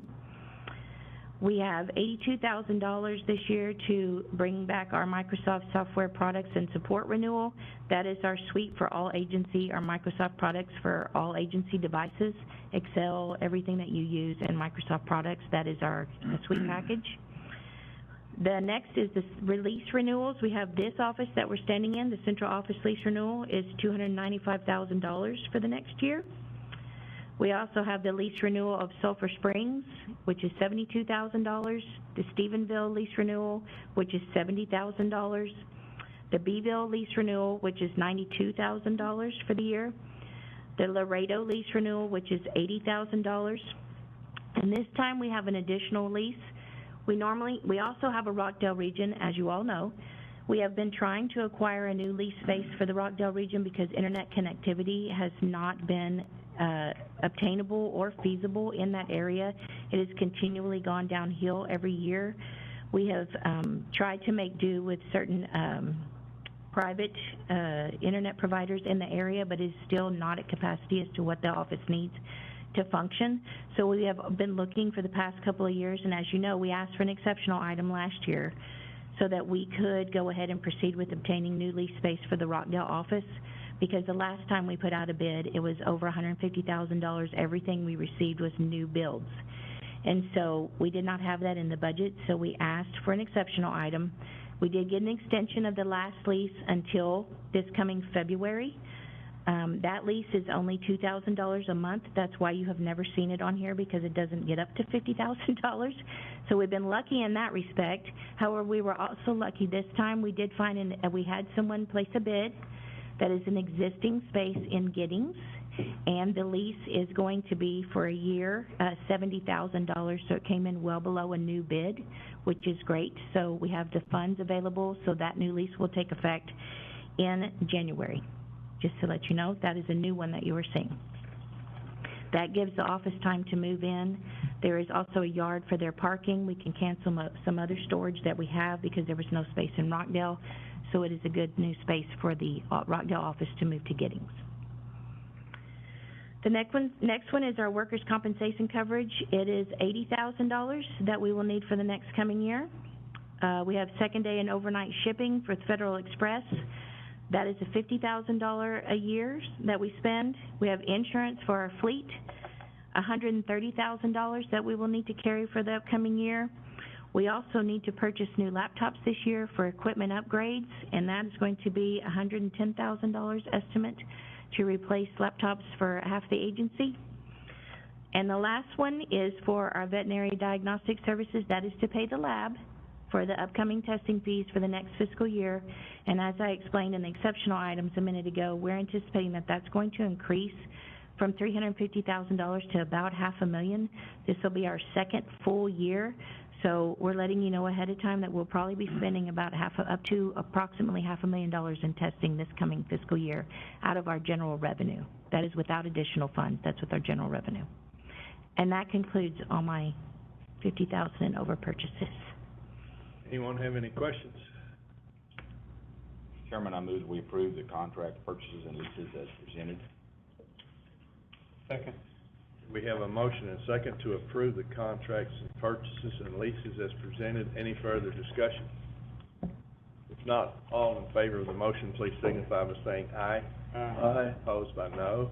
The motion passes unanimously. Thank you.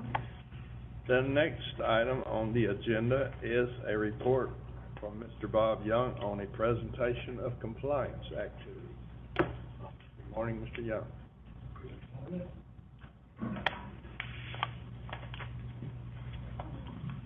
How are y'all this morning?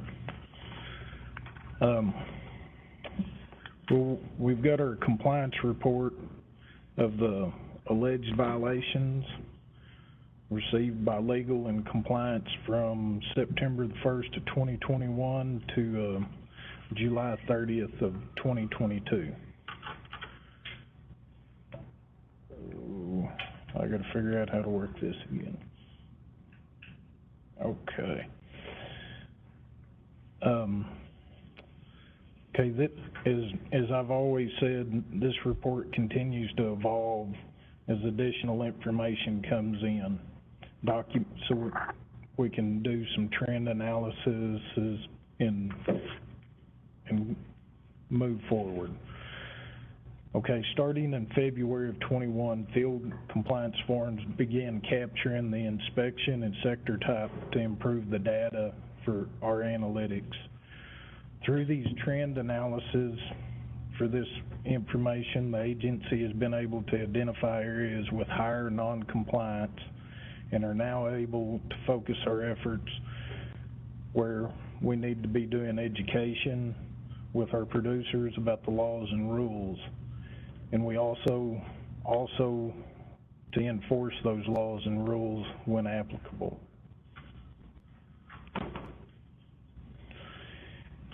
Okay, in our previous presentations, we've just shown y'all the regions. We've added a column in here. The PR is going to be our program records department. Program records is in the process of reviewing health certificates and other documents that come into their department. So as you see, we have a total of of 1,095, compliance actions and non-compliant LSIs that have come in through the regions and program records. Through this time period, we've got 47 notice of violations compared to, last year I think we had 30. I didn't write that note down. But we've also sent out 607 warning letters. We've referred 18 cases to criminal prosecution. That's been on 15 different individuals. And our investigators have filed 48 counts, 48 Class Cs. We've closed a total of 730 cases so far this year, which we still have July and August to go through. Our repeat offenders, we're up on those, which we've been sending out lots of warning letters over the past 3 years, and we kind of anticipated that we would have some more violent repeat offenders, and it's still liable to go up, but hopefully through our education with our warning letters, it won't go up terribly much. Okay, on our cases referred for criminal prosecution, as I said earlier, we had 48 cases filed. We've had 22 convictions, and we've got 26 pending.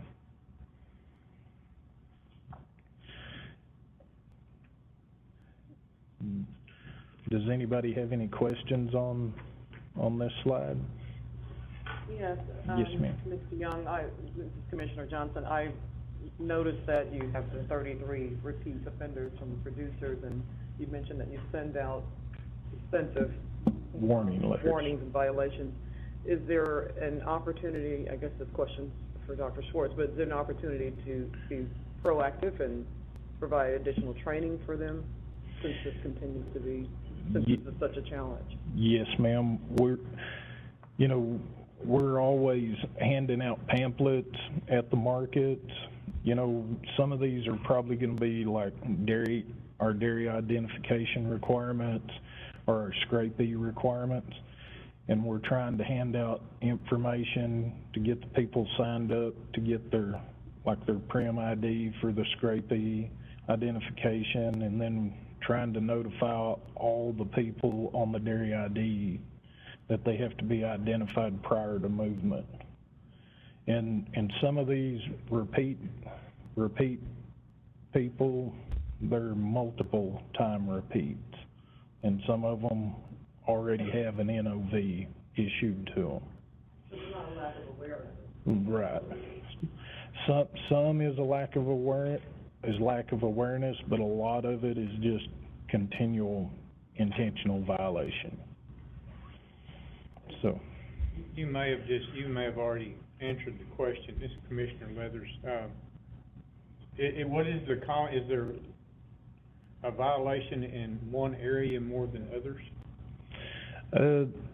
We see a lot of the dairy identification violation.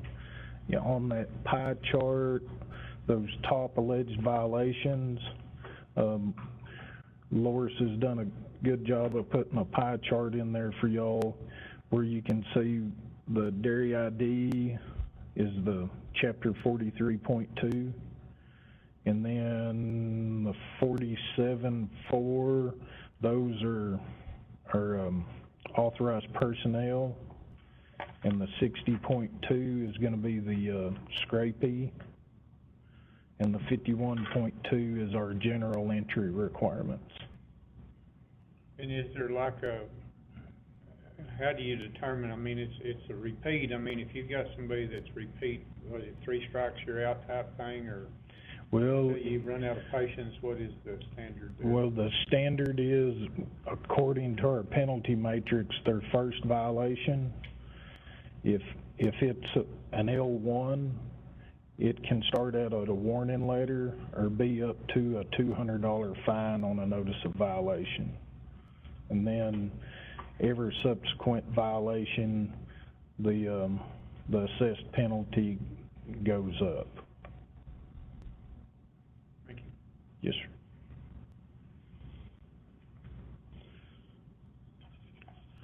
Okay, last year, we gave y'all, Loris had our GIS do a map for y'all. And on this map, it indicates where we have a lot of non-compliance. So, as you see in Travis County, that's the program records department mainly. That's where information's coming in, health certificates, trichomoniasis tests, things like that are coming in. Program records are looking at them, saying that they're not compliant in one way or another.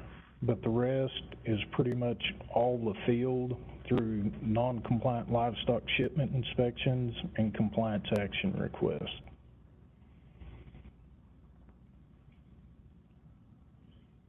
Do y'all have any questions on? I'll move to the next one. We decided to show y'all last year's map along with this year's map. So you can see it's changed a little bit, but it hasn't changed a whole lot. We are seeing better compliance because some of these aren't near as dark as what they were last year. So we are doing a little good on educating.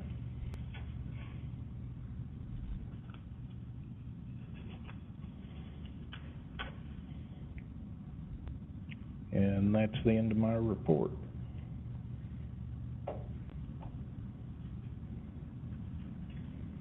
Thank you very much, Bob. All right. Our next item will be a consideration of and possible action on orders related to commission rule violations. Mr. Jabbar Fahim. Chairman and Commissioners, I'm going to hijack the mic for just a second because this is a pivotal moment for the Compliance and Enforcement Department because through legislative efforts and your support last session, we enhanced our enforcement efforts, and that meant bringing on an enforcement attorney.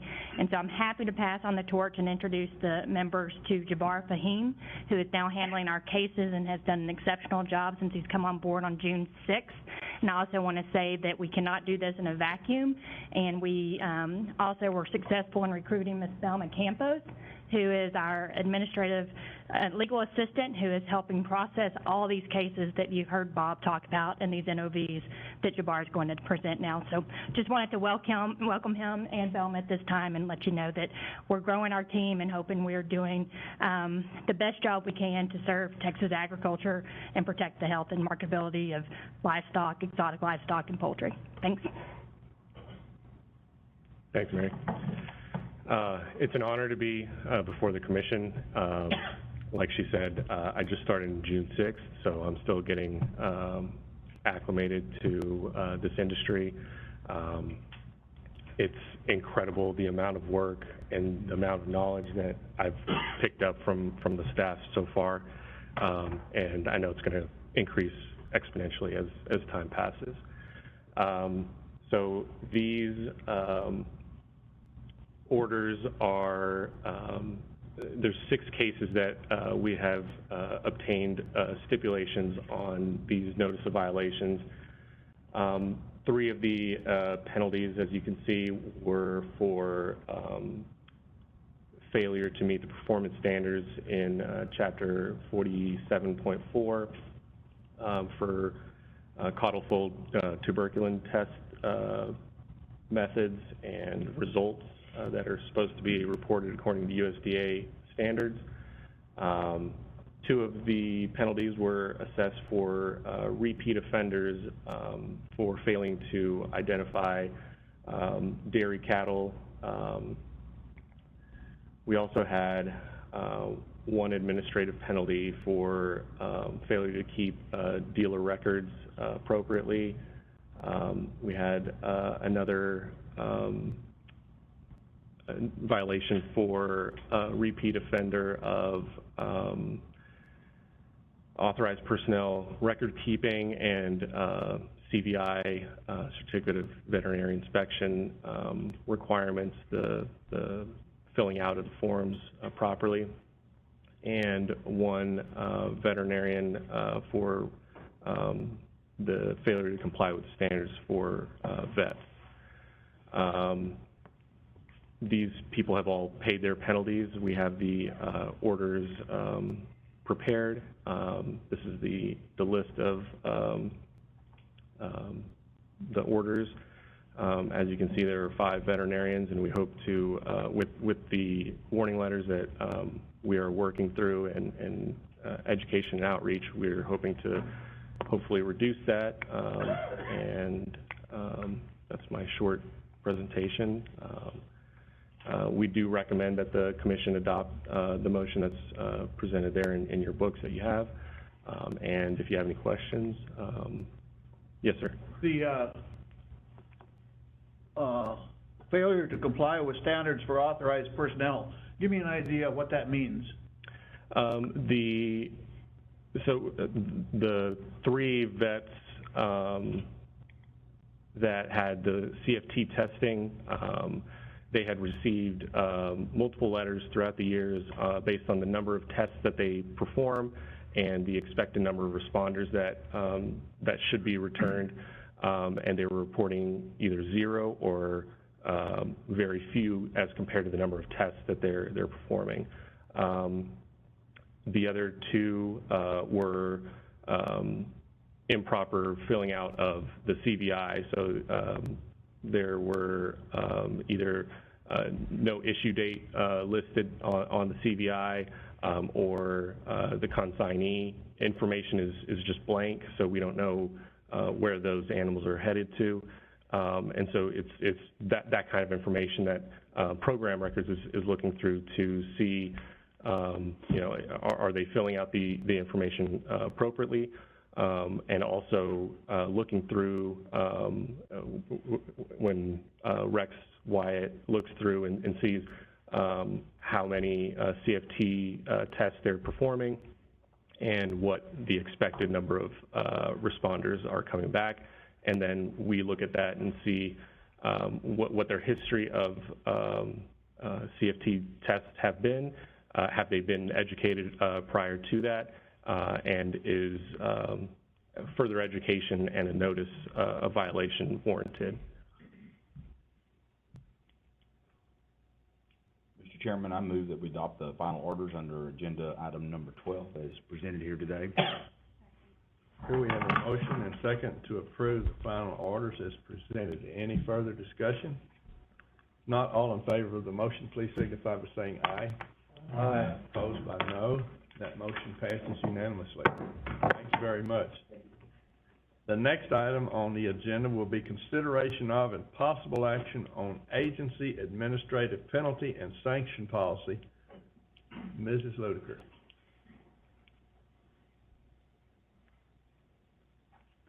Thank you, Chairman.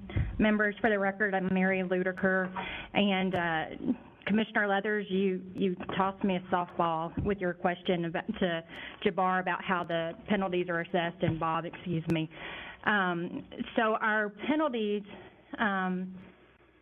early on in 2019, or towards the end of 2019, we focused on our enforcement efforts.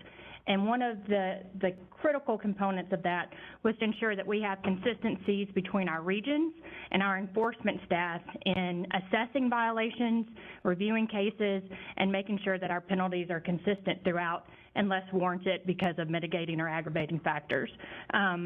So pursuant to 161.148 of the Ag Code, the Commission may impose an administrative penalty against a person who violates a rule or order adopted under this subtitle.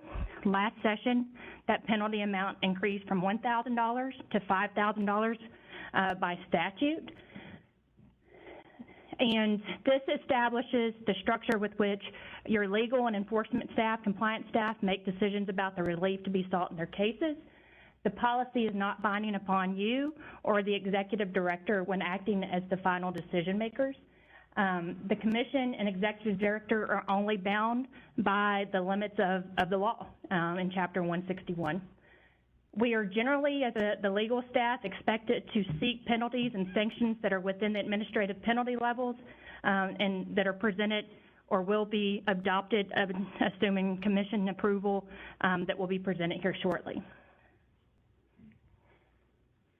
So the factors that we look at in determining administrative penalties is the seriousness of the violation, including the nature, circumstances, extent, and gravity of prohibited acts, and the hazard or potential hazard created to the health, safety, and economic welfare to the public, whether the violation was willful or intentional, the economic harm to the property or the environments caused by the violation, the history of previous violations, the amount necessary to deter future violations, efforts to correct the violation, and any other matter that justice may require. And so in discussing the cases that we were asked about for authorized personnel, or Jabbar was asked some questions about, generally our cases start at an L1, and that was important to our executive staff and some of the direction we received from the commission that we have progressive discipline. And so our progressive discipline starts with those warning letters. Most cases, as you will see, start out at an L1.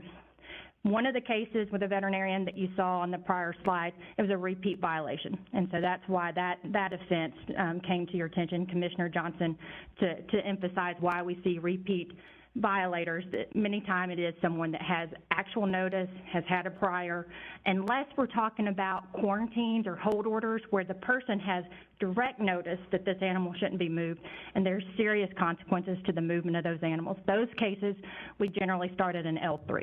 So it depends on the seriousness of the violation, whether or not it will impact our ability to protect the health and marketability of animals and the consequence of that. So what you see here in the middle column is our current penalty and sanction ranges. What we're proposing for this addition is an L4 penalty group. And what this primarily is addressing is the herd certification program concerns that have been addressed previously. We know that USDA is looking at our program, and we want to be transparent and clear about what the consequences of non-compliance are and our penalty matrix. These are already preserved in rule, but we are bringing them further to the attention of the public and to the commission by adding it to the penalty matrix and the penalty and sanction matrix. So for a first violation, you could have a warning letter, a status reduction, or a revocation. All of those components are at play because it will be on a case-by-case basis. If you have an issue with the fence and it is corrected 2 days later, you may receive a warning letter. If you have an issue with the fence and animals are not maintained, they are not prevented from ingress or egress, and there's no effort to correct that, it may be such that you need to be removed from the program to meet the federal requirements and our state rules as well. The second and subsequent violations, at that point, the warning letter will most likely come out of play. And I say most likely because at the discretion of the commission or the executive director, there's mitigating factors you can move up or down in the penalty or sanction range, but that's when we've had notice and there's clear understanding of the requirements. In addition to the HCP penalty level and sanction range, as we're growing and processing more enforcement cases, we notice sometimes that we've left things off. And so we're always striving to add any violation that's coming across our desk to the matrix so it's clear to the regulated community that what penalties could apply. And so many of the requirements that you will see have to do with an individual's possession of certificates or permit requirements. We've seen recently that people are traveling, moving animals across the board. This is going to be in every chapter, or most chapters, regardless of species, without the permit or the document that's required to be maintained with that animal. We are not opposed to seeing it on your phone. If you have a Coggins paperwork and you can produce that documentation, that's showing it. But many times it's not there. And by statute, we're allowed, and there's an expectation that that documentation accompany animal movements. And so that is clarified. Again, this is going to be an L1 penalty. You may not know that. And so we're going to let you know, send you a warning letter, and then if you continue to violate that, it will progressively enhance to an L2 and then possibly an L3 violation, or a second level and then a third level violation. Another addition is for our trichomoniasis requirements. We had general requirements in the previous matrix, but we've also had some issue with adjacent herds not testing bulls and not allowing us to get the epidemiological information we need to clear a disease investigation. And so this is broken out to be clear that when you do not comply with herd testing requirements and administrative penalty, this one starts at an L2, would apply. You see under Chapter 40, we've lumped the general requirements for the herd certification program in the L4 range. And the remainder in fever ticks is the possession requirement. Also, Chapter 46, you heard Dr. Schwartz earlier speak about our export regulations that were brought on board by the last legislative session. We are at a point that we've had time to evaluate, implement regulations and evaluate the compliance with those, and we're proposing 4 additions to export requirements for non-compliances. Failure to maintain records, failure to maintain complete records, failure to report an animal that's refused export, and then, again, the failure to comply with a certificate or permit that's required. The remainder of the items that are on this chart are the failure to have your certificate or your permit. The only thing that is different is that we would be adding to the very bottom, we have a dealer enhancement. So it's one thing if you're a person that does not have a business in livestock and exotic livestock, and you have a violation. It's another if you are a dealer and you're required to have record keeping. And so for all of our violations, we have a dealer enhancement. What we're specifying here is that for these L4 penalties, and what the enhancement would be is if you were a dealer and a penalty started out at an L1, if you're a dealer, it starts out at an L2. For the HCP program and the L4 penalties that we're recommending, that would not be enhanced. That's going to be applied as we discussed earlier. And with that, I will take any questions. If not, I recommend the motion that's in your book and on the screen. Thank you very much, Mary. Do I hear a motion? Chairman, I move that we approve the amendments and additions to the agency administration penalties sanctions policy. Second. We have a motion and a second to approve the amendments and additions. Any further discussion? Not all in favor of the motion, please signify by saying aye. Aye. Opposed by no. The motion passes unanimously. And Mrs. Ludeker, you are up again on consideration and possible action on adoption of proposed rules. Thank you, Chairman. And for the record, we will be Mary Ludeker, agenda item 14A, related to chronic wasting disease. And so the purpose of this proposed adoption is to clarify, correct, and update information regarding the CWD herd certification program and disease management. This is to align with the USDA CWD program standards and applicable federal regulations.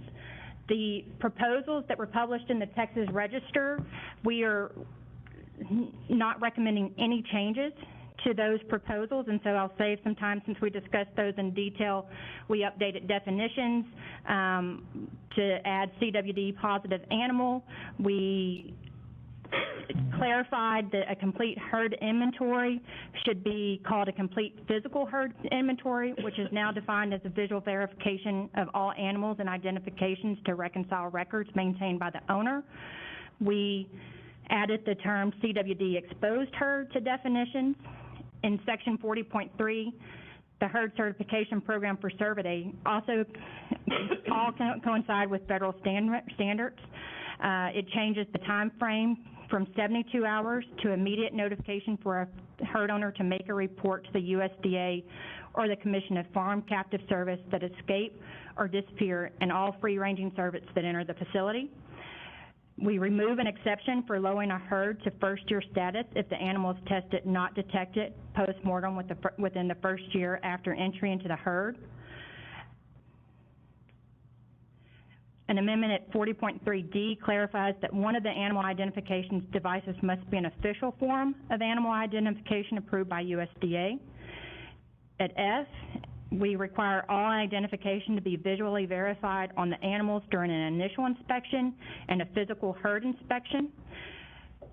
To remove redundancies, in 40.3A4C was repealed and the provision that follows was renumbered accordingly.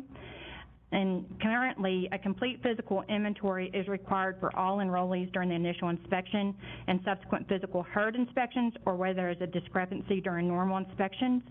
And then we also had non-substantive grammatical corrections in 40.3. No changes to what was proposed, and the Commission did receive, 5 written comments during the 30-day comment period. 2 were from associations. The Texas Veterinary Medical Association supported adoption. The National Deer Association supported adoption. 3 individual comments were received. An individual opposed the time frame for physical herd inspections and recommended the THC specify the times of year that a physical herd inspection should be conducted. Another individual did not indicate whether the individual supported or opposed the current proposed rules, but recommended that proposals provided an opportunity to change the applicability of the 8-foot fence height requirement that went into effect in October 2021. And another individual submitted information during the comment period, but the Commission could not ascertain whether or not the individual supported or opposed the adoption based off the information and data that was provided. We received, this says 1 written comment, but we have some additions.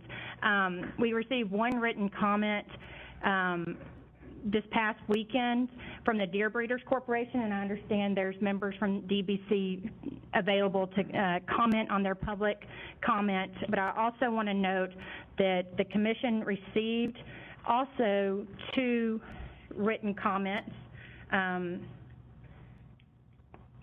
It was handed out earlier, and so I just want to pause and make sure that, it's 1 written comment, but 1 for this item and 1 for the next, that everybody has a copy of the Chapter 40 written comment that was submitted to the Commission yesterday. And for the record, because of its brevity, I'm going to read that into the minutes. I was ensuring that the commenter wasn't present. So Ms. Fendrick Turner commented that as a Texas resident, this is the time for Texas to be extra vigilant about state requirements on fencing that control the spread of CWD, given that 1 CWD has been found at deer breeding facilities, most recently as August 2021, and 2, anthrax has been found in another deer herd in Texas, most recently as July 21st. Now is the time for THC to incorporate amendments to enrollment requirements, and 2, for herds established after October 15, 2021, the fence height must be a minimum 8 feet high.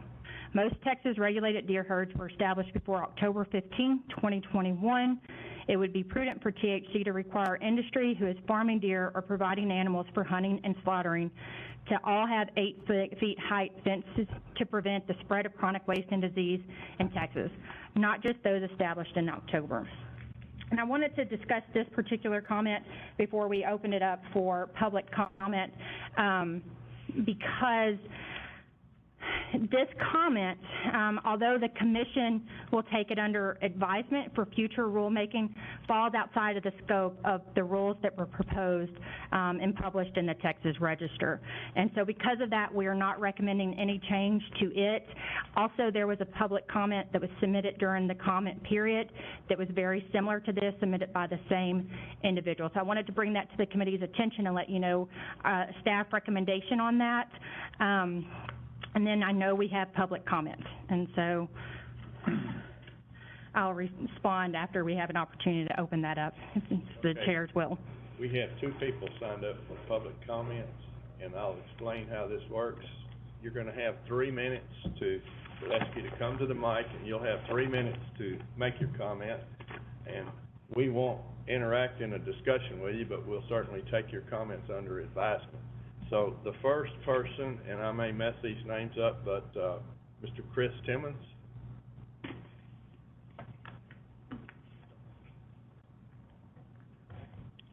Chairman, Commission, I appreciate you allowing me to speak. My name's Chris Timmons. I'm employed by the Hatata Ranch out of Valley Mills. I live in Throckmorton, Texas. I'm here representing Deer Breeder Corporation. So in 2002, the CWD program, monitoring program, started in Texas. It was a voluntary program.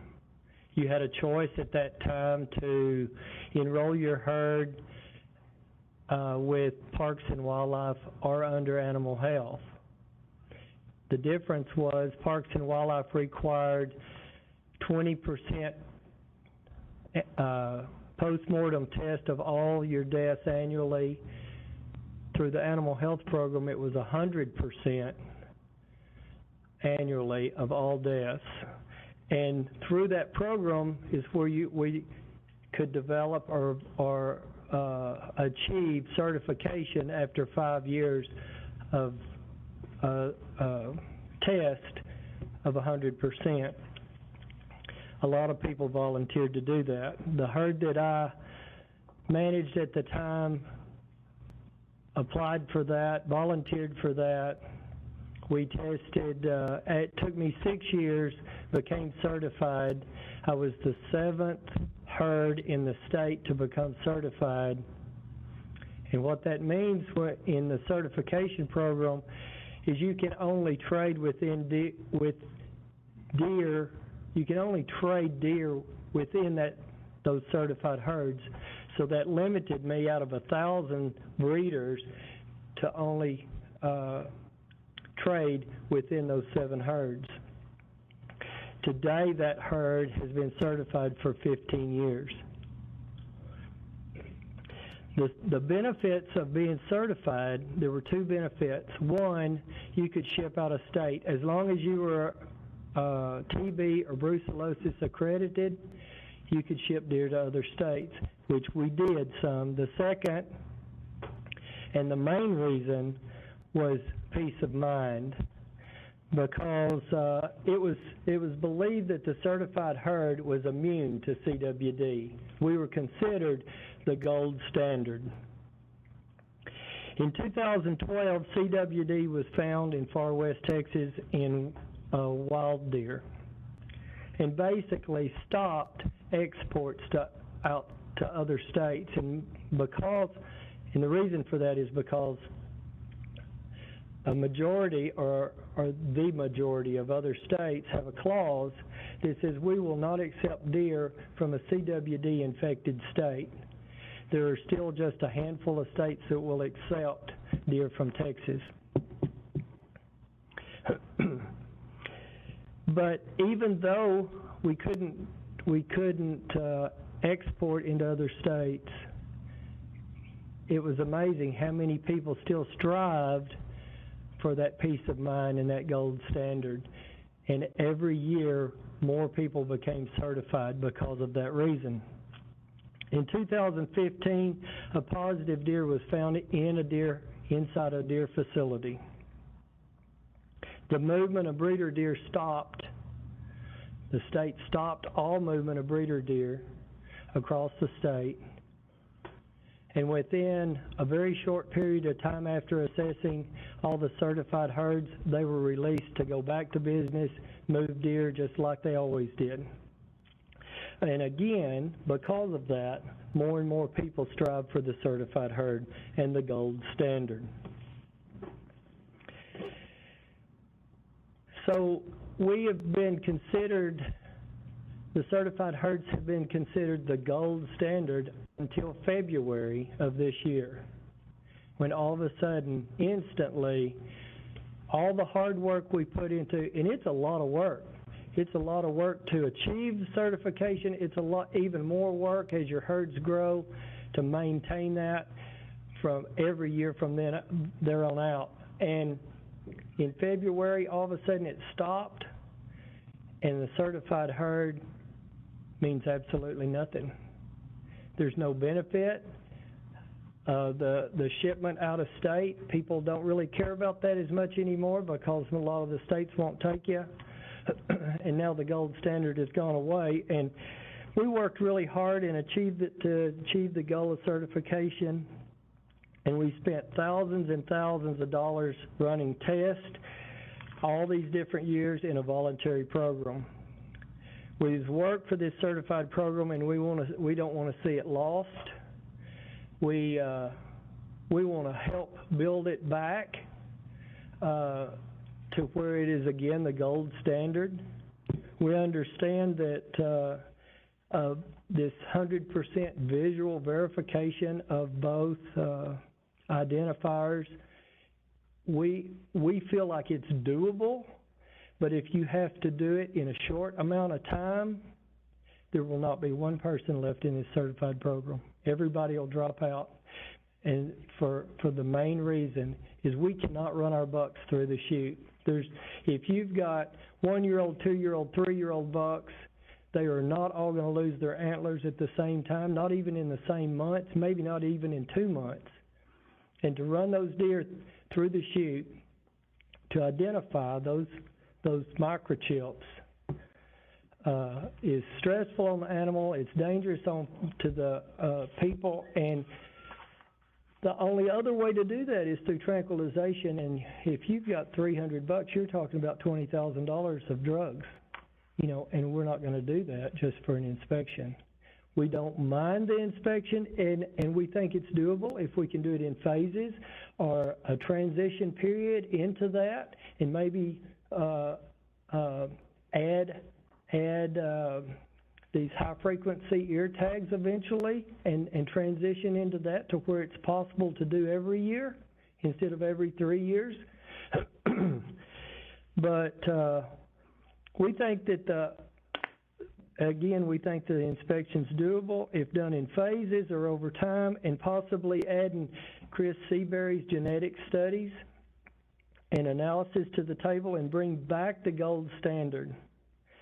But the most important question of all is if I have a certified herd that's been closed for 15 years, and I have a high level of resistance within my herd because I've worked on the Seabury analysis study, and because of a dead crow or a spontaneous case of CWD hits my herd, and I have, say, one animal that pops positive, the most important question to us is, are you going to back us up and help us to test out of that rather than total depopulation? Because if that's the case, then there's not any reason to even have the program.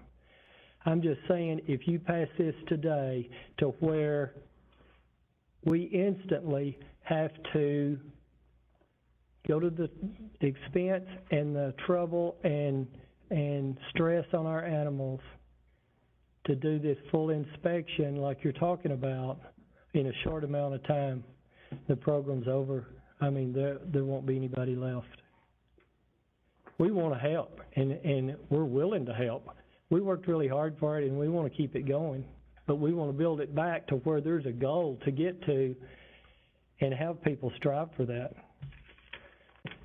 That's all I have. Thank you. Thank you very much, Mr. Mr. Timmons? Yes. If you would, for the record, would you please state your name, the association you represent, and your position, whether you oppose or support the rule for me, just so it's clear in the record? My name's Chris Timmons. I'm representing the Deer Breeder Corporation. We are opposed to this rule as written. We'd be for the rule if we could change a few things and maybe help with it, but. Thank you very much. Our next person signed up for public comment is Mr. Kevin Davis. And, if you would state your name and who you represent, please. Good morning, Chairman, Commissioners, Dr. Schwartz. For the record, my name is Kevin Davis. I'm representing the Texas Deer Association. Thank you for the opportunity to speak for a minute on these rules. I first want to just take a step back and say that my experience is dealt from both the regulating community, as my experience over at Parks and Wildlife allowed me to have, and then now I'm advocating for the regulated community over here at Texas Deer Association. So I've been on both sides of the table. This has been a stressful 18 months or so within the industry. I do want to say, though, that through those stressors that I've kind of walked away with an improved appreciation of the Texas Animal Health Commission. Specifically want to single out some efforts of key staffers, Dr. Schwartz, Dr. Lackey, and Mary Ludiker, and then all your staff. This past spring, we were faced with some issues there at USDA that caused stress within the industry as it relates to shipment to Mexico and in the HCP program itself. I burnt up the phones of Dr. Schwartz and Dr. Lackey and Mary, and I just want you to know that I'm appreciative of the fact that they had 100% record of either returning my call or answering my call at the time, and I really appreciate that. They've also been very key here recently in some negotiations with USDA on behalf of the needs of the Texas deer breeders, so I wanted to single that out and give them credit for that. I think that I want to echo some of the things of my colleague Chris Timmons just said, but I think the key issue here is we are asking for reasonableness in regulation and effectiveness in regulation. And so, and we want that to be our creed moving forward. But we saw some advocating from Animal Health Commission as it relates to reasonableness with the USDA, and we're appreciative of it, and we would just ask that staff continue advocating for reasonableness in the management of the HCP program. And an example of that would be on the hands-on inspection that's required every 3 years, and the 100% physical verification of identifications that are required. The standard is the expectation of compliance is 100%, and it's been 100% for a while.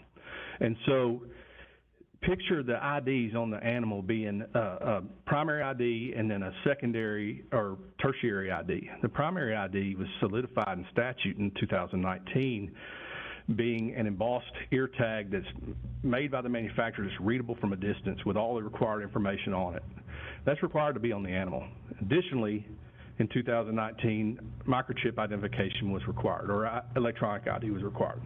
But it was always required. I was on the regulating side of the community at that point in time. It was always required in an effort to be a secondary source of ID and create a situation where we didn't have to put hands on every single animal to be able to verify its ID. We would count on the external visible that's required as a primary, and we would take folks at their word about the secondary and tertiaries.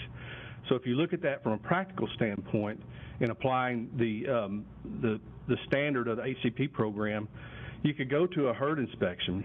You could visually verify every ID on the animal that's the primary ID from a distance with binoculars. And then you could take a representative sample for closer inspection, and the expectation would be 100% compliance.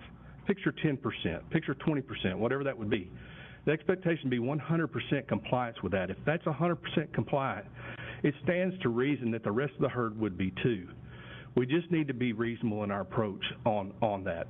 That's the first item that I would have. And then the second item that I would like to discuss that's missing from this portion of the rule is how we manage CWD positive facilities.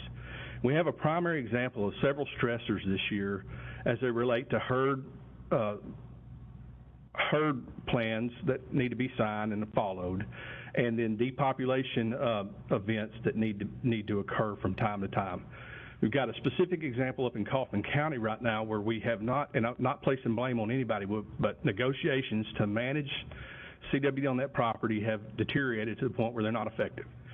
That property has been deemed CWD positive since last March. Not this past March, but the one before. We need to effect change, and it needs to occur. This rule is a perfect place to insert this, but we need to insert a line in this rule that requires the operator, the producer, to allow Animal Health Commission access to their property once they're deemed positive for the single and sole purpose of live testing that entire herd to find out the prevalence rate and to be able to develop a herd plan that relates to the prevalence rate. Right now, the issue in Kaufman County, there's no idea what the prevalence rate is, and no testing has been done other than by the landowner. But we have deemed this to be a statewide issue. We need to start our testing of positive facilities with a live animal test of all animals in the facility and then dictate the herd plan. We should never slaughter another animal for the purposes of finding out if it's got CWD or how much CWD is within that herd. We ought to know those answers before we develop our processes. And I would ask that, I would think that you have the leeway to insert that into this package, and I would ask that you do that prior to voting this package in. But that's all the comments I have, and I would appreciate any questions if you have any. Thank you very much, Mr. Davis. We appreciate you being here. All right. I wanted the public comment to go first because my understanding is a lot of it would overlap with some of the comments, written comments we received. So for efficiency purpose, I could address all of those comments at one time. So there was one individual commenter, and this somewhat goes with what Mr. Timmons was saying about flexibility of when to work animals. This commenter stated that we should specify in rule that the physical herd inspection should occur in late February or early March, either prior to the 3rd year anniversary after initial inspection or following the 3rd year anniversary after initial inspection. The commenter stated this is the safest time to run deer through the barn for a physical inspection. Anytime later than mid-March or up until mid-September is a time when bucks can be easily injured. From mid-March through mid-May is a time when pregnant does could become very susceptible to injury and miscarriage. And from mid-May through mid-September during fawning seasons. In the presence of very young fawns, there's a high likelihood of killing many fawns while moving the deer to the barn. From mid-September to late February, it is not difficult to move the does into the barn, but any buck that hasn't had its antlers removed brings great dangers to those working the deer. Even older and bigger bucks that have had their antlers removed can cause danger to those trying to physically observe the tattoo, tags, or RFID chips. In addition, this is the breeding season, and moving the deer around while they are breeding is also sometimes very difficult and can cause physical harm to the deer. And so the agency's response to this comment and Mr. Timmons' request for flexibility when working the animals is that we recognize there are times of year that may be safer for handling white-tailed deer. We also understand that animal husbandry and handling practices vary per facility and may differ for white-tailed deer as well as other CWD-susceptible species. Staff recommends that the physical herd inspection dates not be specified by rule. To accommodate the increased demand for physical herd inspections at times of the year that align with industry practices for handling animals, the rule preserves the producer's choice in selecting the inspecting entity. That can be a commission employee, or it could be a THC-authorized veterinarian to perform those inspections. This option will assist the producers in completing physical herd inspections that meet the herd schedule and complies with herd certification requirements without being more stringent than necessary.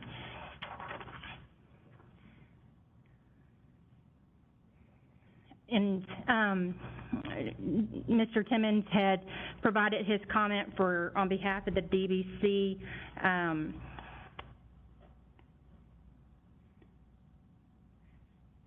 And one thing that may not have been highlighted but was in your content from the written public comment that was received during the rule submission was talking about the safety issues with handling bucks and the handlers during working those animals. And we at the THC and staff, we understand and appreciate that some owners of the HCP enrolled herds, because one of the DBC's comment is that this may be impossible to visually inspect all identification for deer. We understand they might not be able or willing to meet the requirements to visually verify all identifications during the initial inspection and subsequent physical herd inspections. Because of this and the cost associated with visual verification, the Commission considered not changing the current requirement or imposing less stringent visual verification requirements. However, those options were rejected because the alternatives do not or would not meet USDA's minimum requirements of the herd certification program as outlined by the Code of Federal Regulations and applicable standards. The Commission is required to update rules to maintain the state's approved state program status by USDA. Refusal to update these rules and comply with the HCP requirements would result in suspension of the program, which prevent the movement of any Texas herds in interstate commerce. The Commission is committed to continuing to identify flexibilities that are less stringent and promote those to USDA officials that oversee the federal herd certification program. The THC will also, to the extent agencies' resources and staffing permit, allow physical herd inspections to be conducted at a time that aligns with industry practices for handling animals and meets the requirements of the HCP. For these reasons, we did not recommend any changes to the public comment that we received during the comment period or the comments that we received today. Last, I'd already addressed the public comment that was not applicable to the proposed package.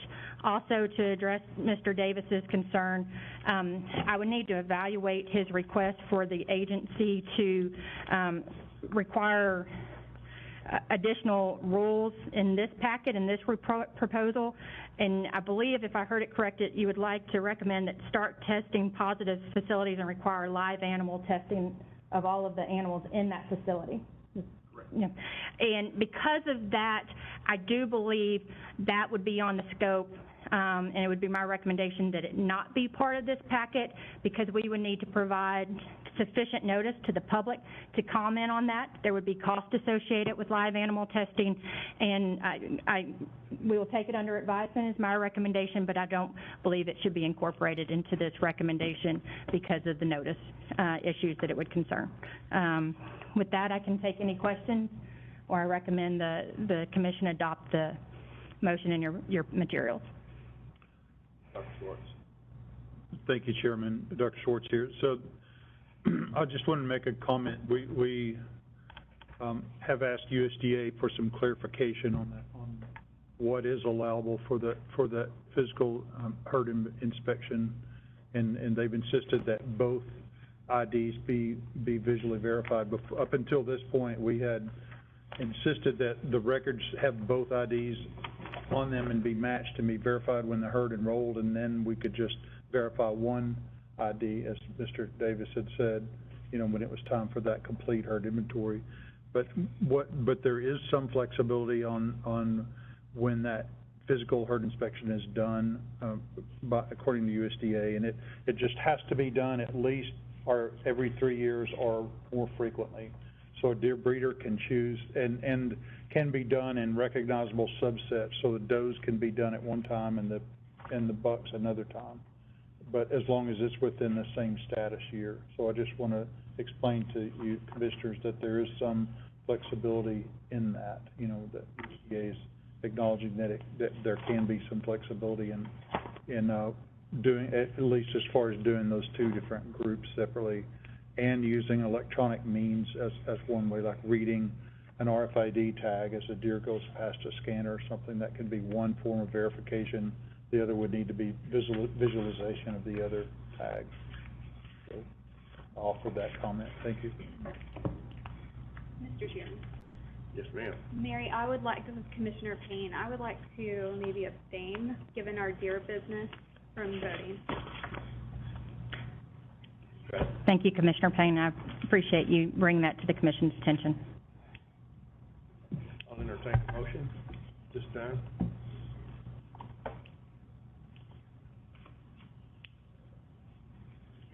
Mr. Chairman, I move that we adopt the amendments to Chapter 40 concerning chronic wasting disease with changes as necessary to the proposed text as published in the June 17th, 2022 issue of the Texas Register 47, Texas Register 3517. All right, do I hear a second? Second. Okay, we have a second by Commissioner Jordan. Is there any further discussion? I'd like to ask Dr. Schwartz again, but I understand this USDA, how much is pushing this? What is their involvement and how much will they receive this? Different agencies, from federal government, within the state, you can turn over a lot of times, their guidance, the state does it, they look at them every once in a while. Where are they at on this program, Tommy? Thank you, Commissioner Jordan.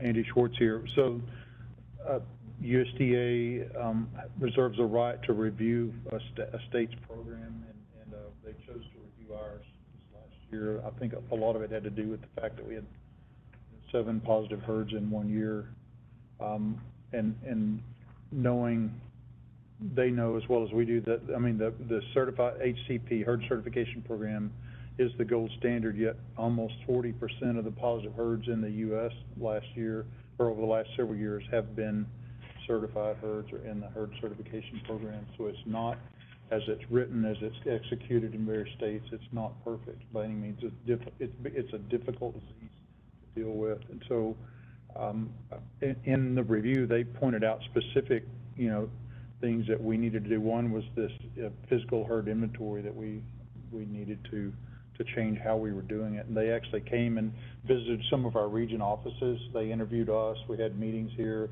They went out to region offices and interviewed some of our region personnel on how they administered the program. And so I guess they have, very close oversight in that regard. And I'm not sure I'm addressing your question. Over TCEQ, TCEQ implements a lot of that, their policies, I guess you'd say. So if we don't meet the federal requirements, if we're not given consistent state status again, then our program is worthless, because the deer can't move interstate based on our program. I'll move interstate. Interstate, yeah, between states.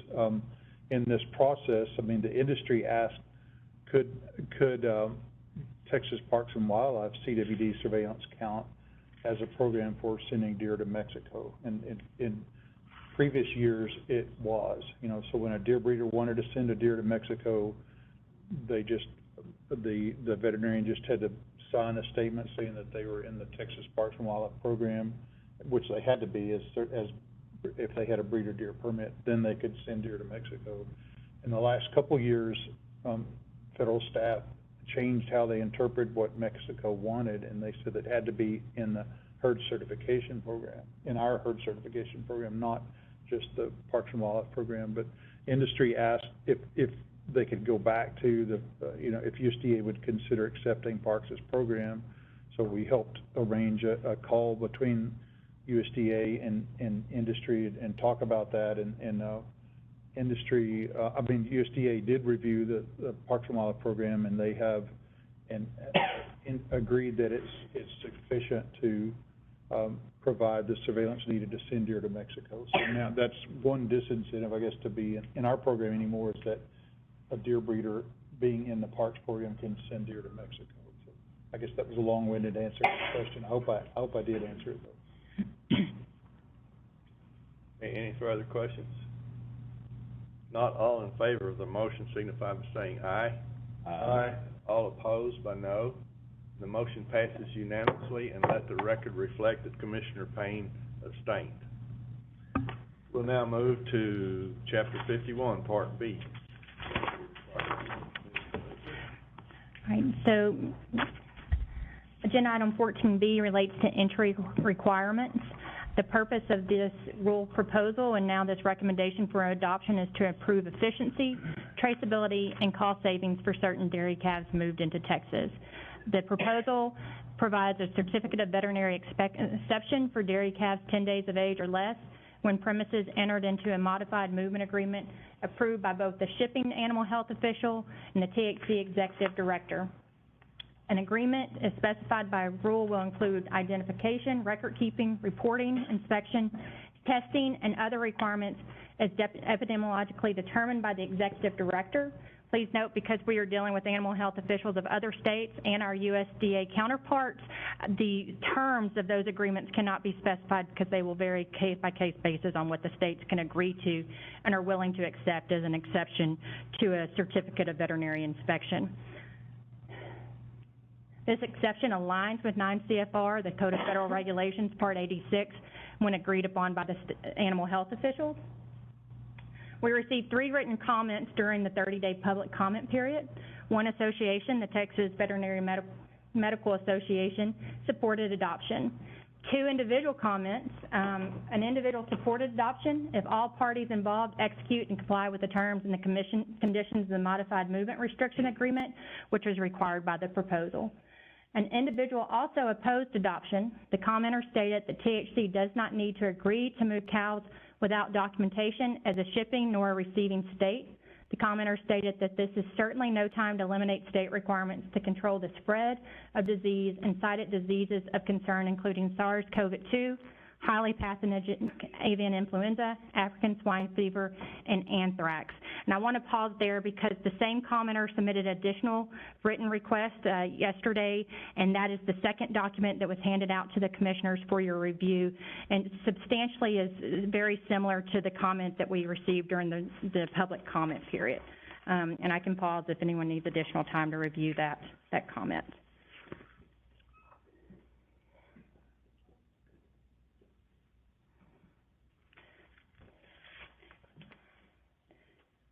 And in response to the comment opposing adoption, the THC and staff respectfully disagree.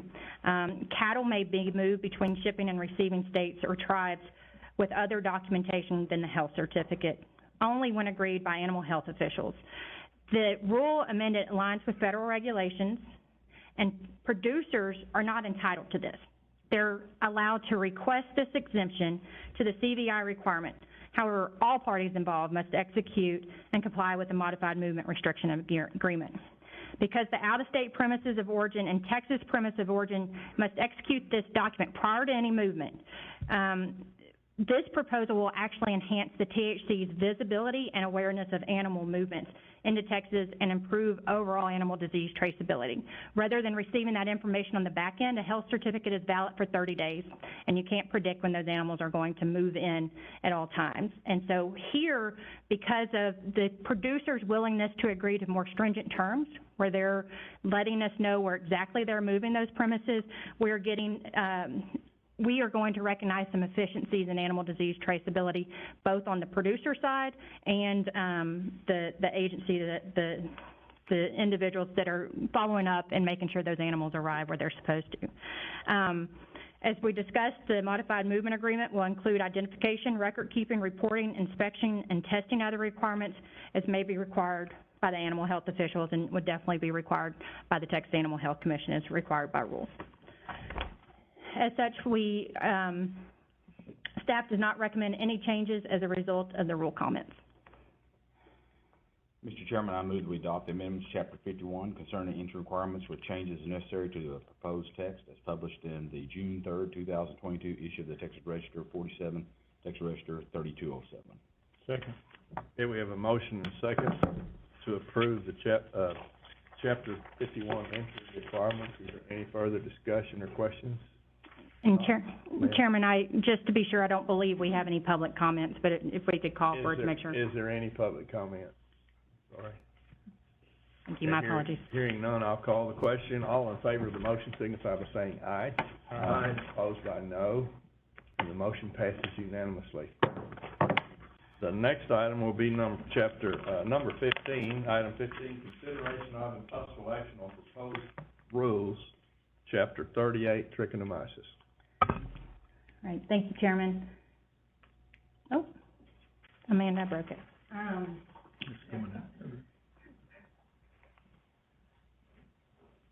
Fortunately, I don't have much on the slides before you.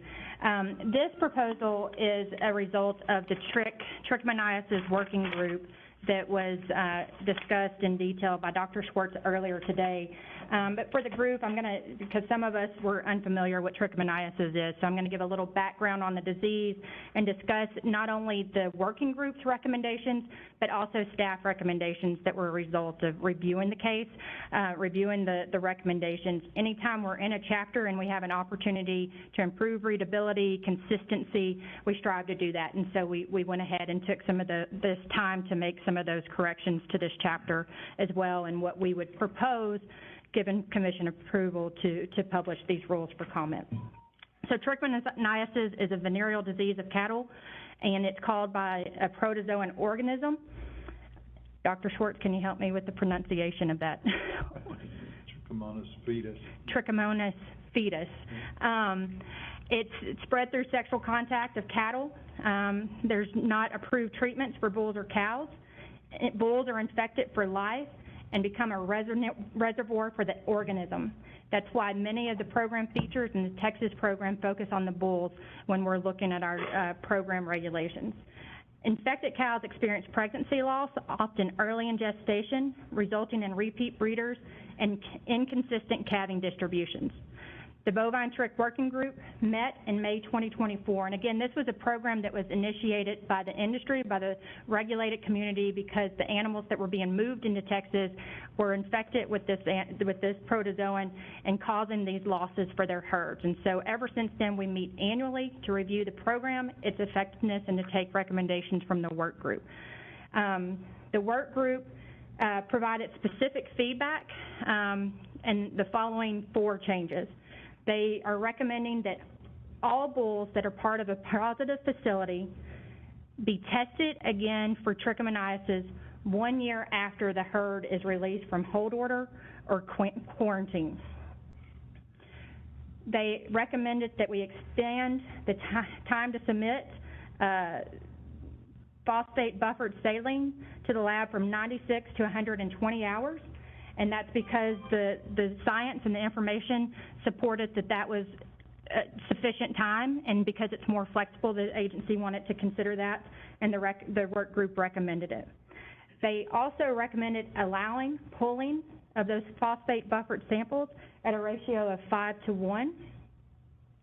And as Dr. Schwartz discussed earlier, in addition to that phosphate buffered saline, staff are recommending that sterile saline also be considered by the commission for rule proposal because of the availability and the ability of veterinarians to use that readily, because it's most likely to be in their practice at that time. As Dr. Schwartz noted, on the pooling samples, there were difference of opinions from the work group on whether or not this should be allowed for all surveillance testing, for testing of positive herds, the pooling samples, or if it should only be done with voluntarily testing. It's the staff's recommendation that it be permitted for all testing because of the sensitivity that is increased when TBMDL makes adjustments from the 38 to the 35 to make sure that there's not, bulls will not be missed when those samples are pulled. The working group also supported staff recommendations that when an untested bull is sold, and this could be at a market, that bull, typically you have to move to slaughter. You can be permitted to not be moved to slaughter if you test the bull and the bull is shown to be negative for trichomoniasis. The problem with the existing rule is there's not a time frame to require that bull to be tested, and we've seen where the longer you get away from the testing requirement, people forget and animals get turned out to cattle, and then we're perpetuating the issue rather than getting information early on. And so staff recommended that we test the bull 7 days from the date of that permit, or the test must be initiated. And the working group supported that. We're also recommending that the name Trich Approved Feed Yard Another exception to movement of bulls that haven't been tested is if they're moved in rule right now to a trick-approved feed yard. In reality, that's the incorrect terminology. That should be a trichomoniasis certified facility. We have approved feed yards for tuberculosis and brucellosis, and so there's some confusion with that term, and this also will make it more consistent and align with existing language in Chapter 51 related to interstate entry requirements for trick testing. Throughout the recommendation, we corrected the scientific name. They're supposed to be italicized, and we abbreviate it, and so the name that Dr. Schwartz helped me pronounce earlier was corrected throughout the entire chapter. I think there were 2 sections that weren't touched with that change. We also, in definitions, clarified what is a certified veterinarian. This is a staff recommendation.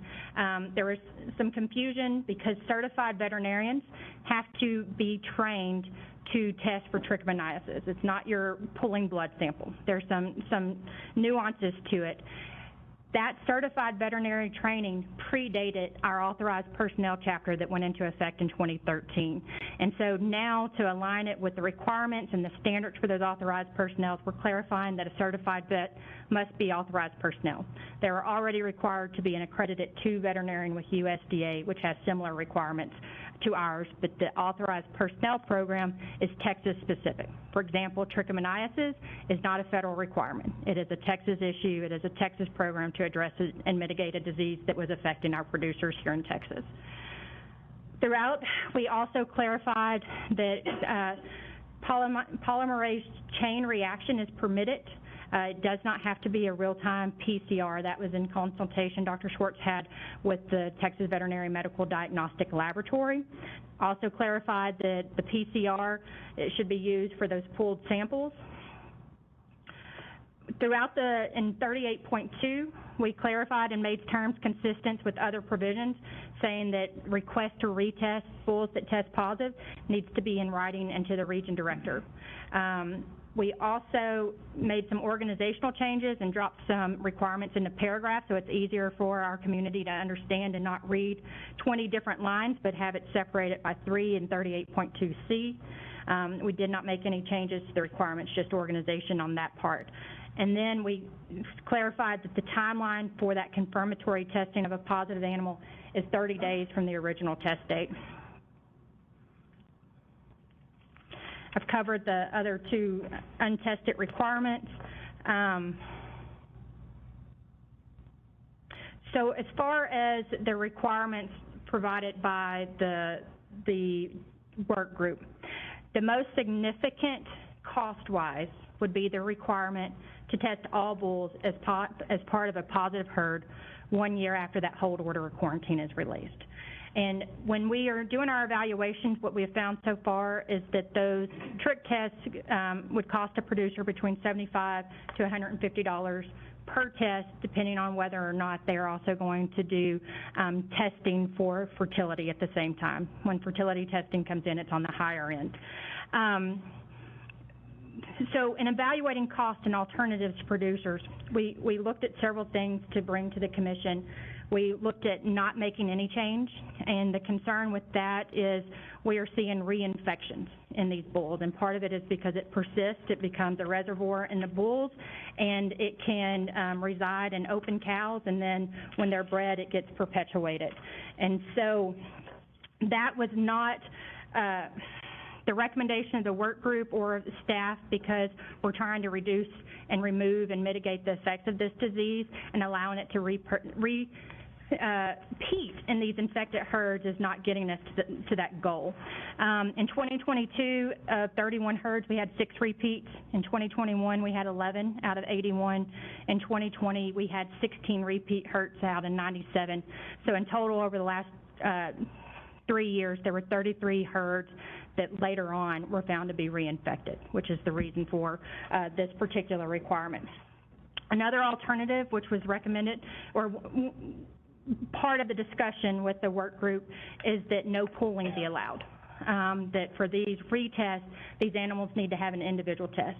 And the benefit of pooling is that it is a cost-effective way to conduct screening. TVMDL's cost for one test for trichomoniasis is $25. When the lab, and it's important to note this, only the lab can pull those tests, take 5 samples and put them in one. When the lab pulls the test, the cost for 5 samples, if pulled, is $30. And so because of that cost saving, the offset for the increase from the $75 to $150, it is the agency's staff recommendation that pulling be permitted to offset the cost and to reduce cost in other places where we're not dealing with a 1-year post-quarantine testing requirement. There were also other considerations about testing considered. They looked at different time frames, or we looked at different time frames. You looked at 6 months post-quarantine, 12 months post-quarantine, and 18 months post-quarantine. 18 months provides the most assurance that the infection would have been removed from your open cows and your bred cows by the time they get into breeding season. But 12 months also provides some adequate assurance, where 6 months was not going to give you any assurance that we're really dealing with the infection at repeat breeders. And so the THC staff recommended the middle ground that wasn't overly burdensome but addressed the concerns of 12 months. It was also recommended that the herds be tested 2 times post-quarantine, and because of this additional cost and with the 12-month waiting period, staff believed 1 test would be adequate to address concerns and educate producers and make sure that as they're going into their next breeding cycle that they're not spreading infection.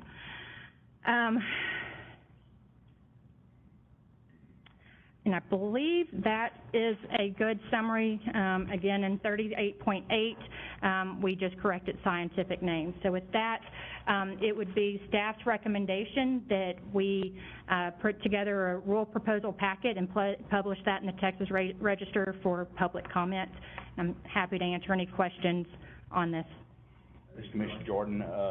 Answering, okay, you get test positive, the bull, you contact the rancher, you put a herd plan. When is the 12-month period when the clock starts? When that hold order of quarantine is released.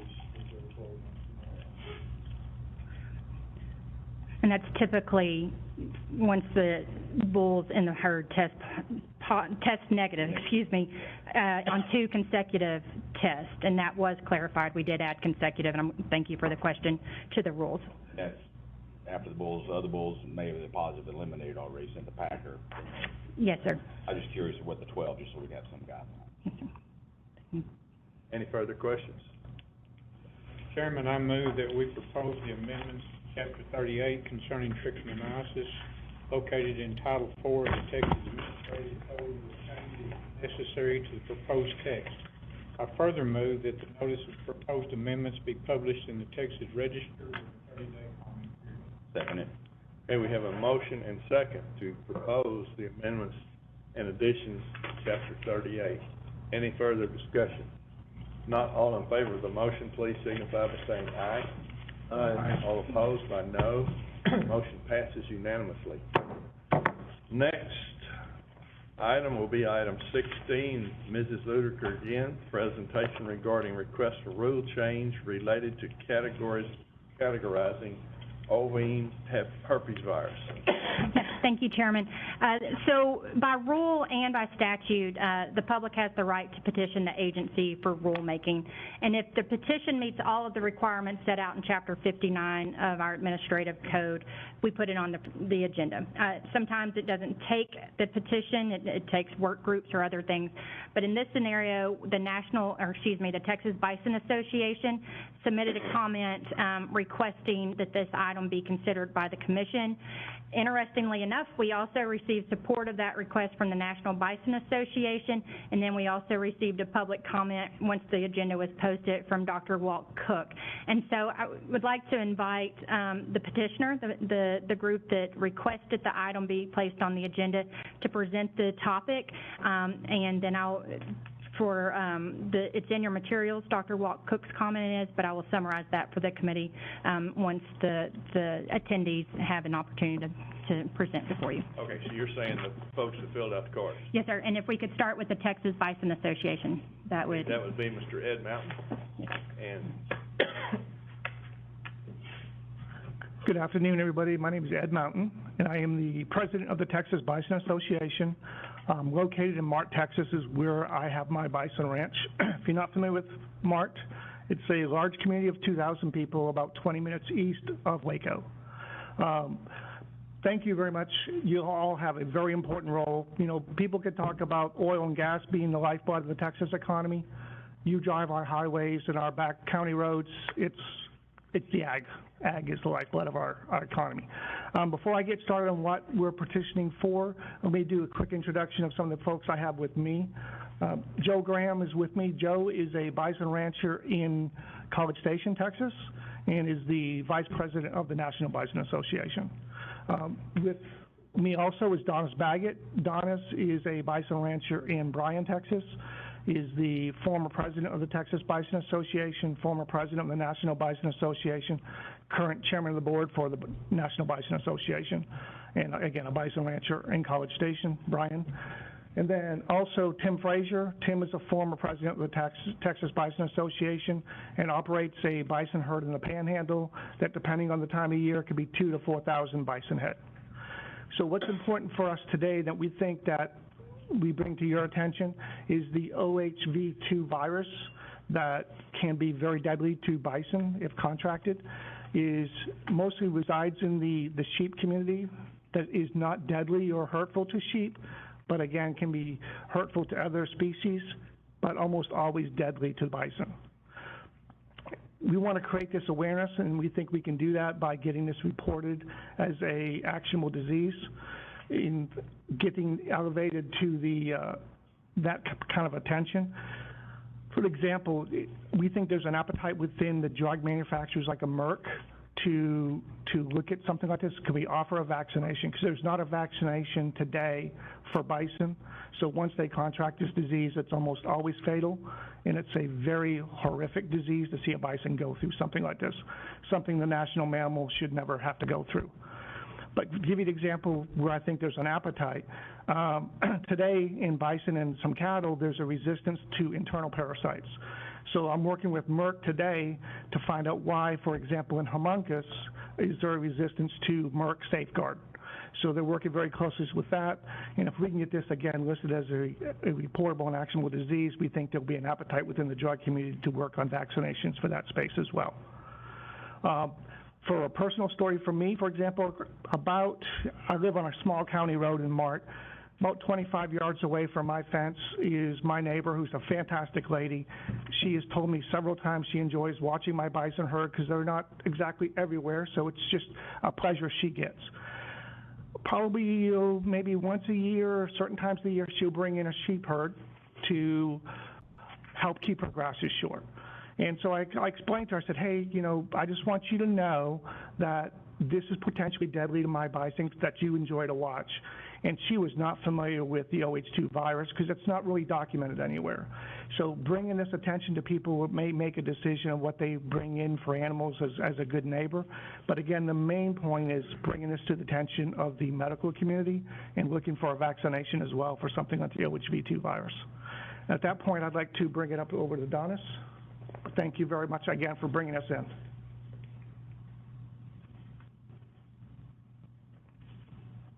Thank you, Ed. Mr. Chairman, Commissioners, staff, thank y'all so much for taking this matter up at our request. As Ed mentioned, I'm from Bryan, Texas. My wife and I have a small bison operation about 10 miles from a place maybe some of you have been to. That would be Kyle Field and Texas A&M. So we're closely located to a nexus of agricultural activity in Texas, and we do a lot of agritourism at our ranch. State your name for the record. Yes, my name is Donis Baggett, and my wife Beverly and I raise bison in Bryan, Texas.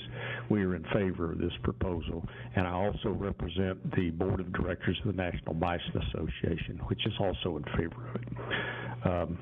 So we joined the TBA in asking for this change, and I want to talk to you just a little bit about how, in a little more detail about how deadly it is. It's like MCF to bison is like kryptonite to Superman. It's just awful. It's horrible to behold. Outbreaks of MCF triggered by OHV2 in bison have been documented in at least 12 states and 3 Canadian provinces. And just to give you one example of how awful it can be, in early 2003 there was an outbreak of it in a bison feedlot in southern Idaho, and it resulted in losses as high as 41 head of bison a day. Can you imagine having to deal with that? The bison is the national mammal of the United States, and we happen to have more bison operations in Texas than any other state, and most of them are small. The larger ones, for the most part, are in the northern plains states. But it is a growing agricultural niche in Texas and has the potential to grow a lot more. But the fractionalization of pasture land in Texas, which has been going on for years, is accelerating. And as those plots are broken up and they get smaller, the appeal of animals such as sheep that can be raised on smaller acreages increases. So the exposure of potential bison producers increases as well to this disease. So we're very concerned about it, and we hope that by raising awareness of this and providing some documentation of where it occurs might at least allow people to become more aware of it and maybe take actions as they look for a place to buffer themselves from exposure to too many neighbors, so to speak. I believe you have before you a letter from Dr. Cook, who was mentioned earlier. He supports this idea. And we also enjoy the verbal support of Dr. Terry Hensley. He wanted to be with you today. He is Assistant Agency Director of the A&M Veterinary Medical Diagnostic Laboratory. I'm sure you've all been aware of his work. He wanted to be here, but his wife was injured in a horse accident, so he is attending to her care and recovery, and he sends his best, but he also supports this effort. We hope you'll agree to this. We stand ready to help you in any way and answer any questions that you might have. And I'll turn it over to Tim Frazier. Thank you for what you do. Thank you.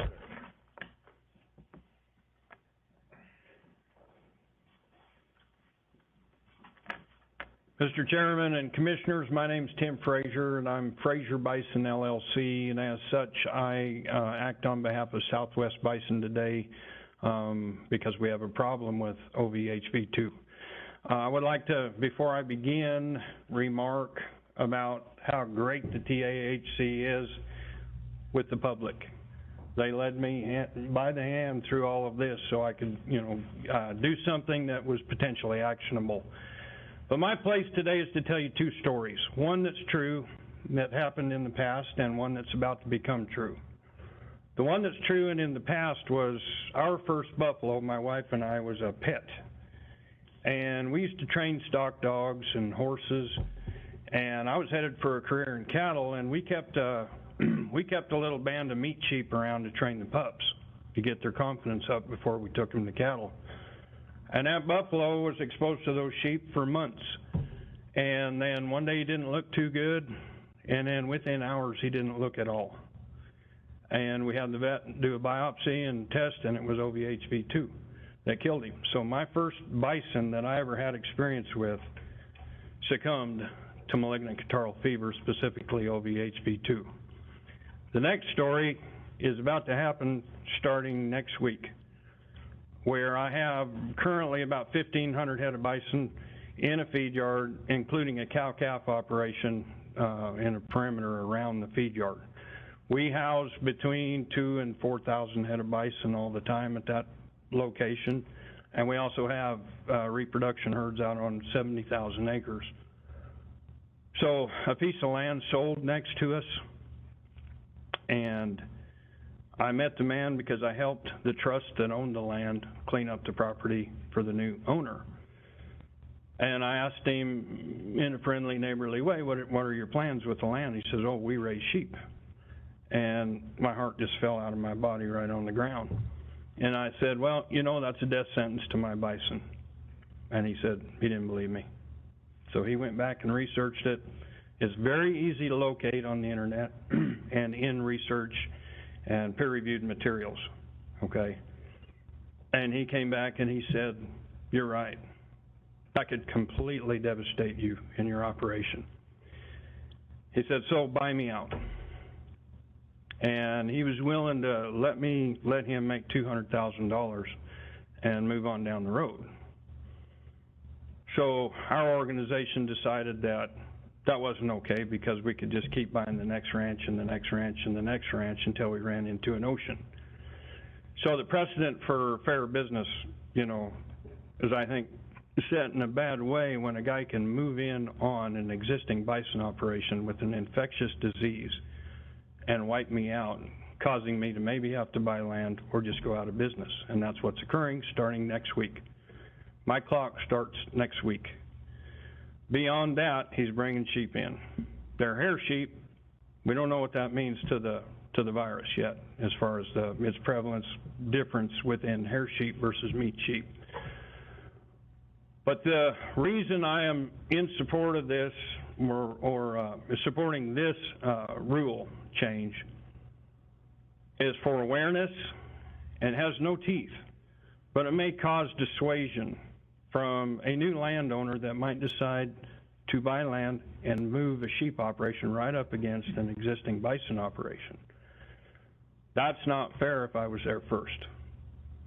And this can also be a vehicle for us to further know about this virus and how outbreaks occur, and the difference between the different viruses and what it gets a hold of and what it doesn't.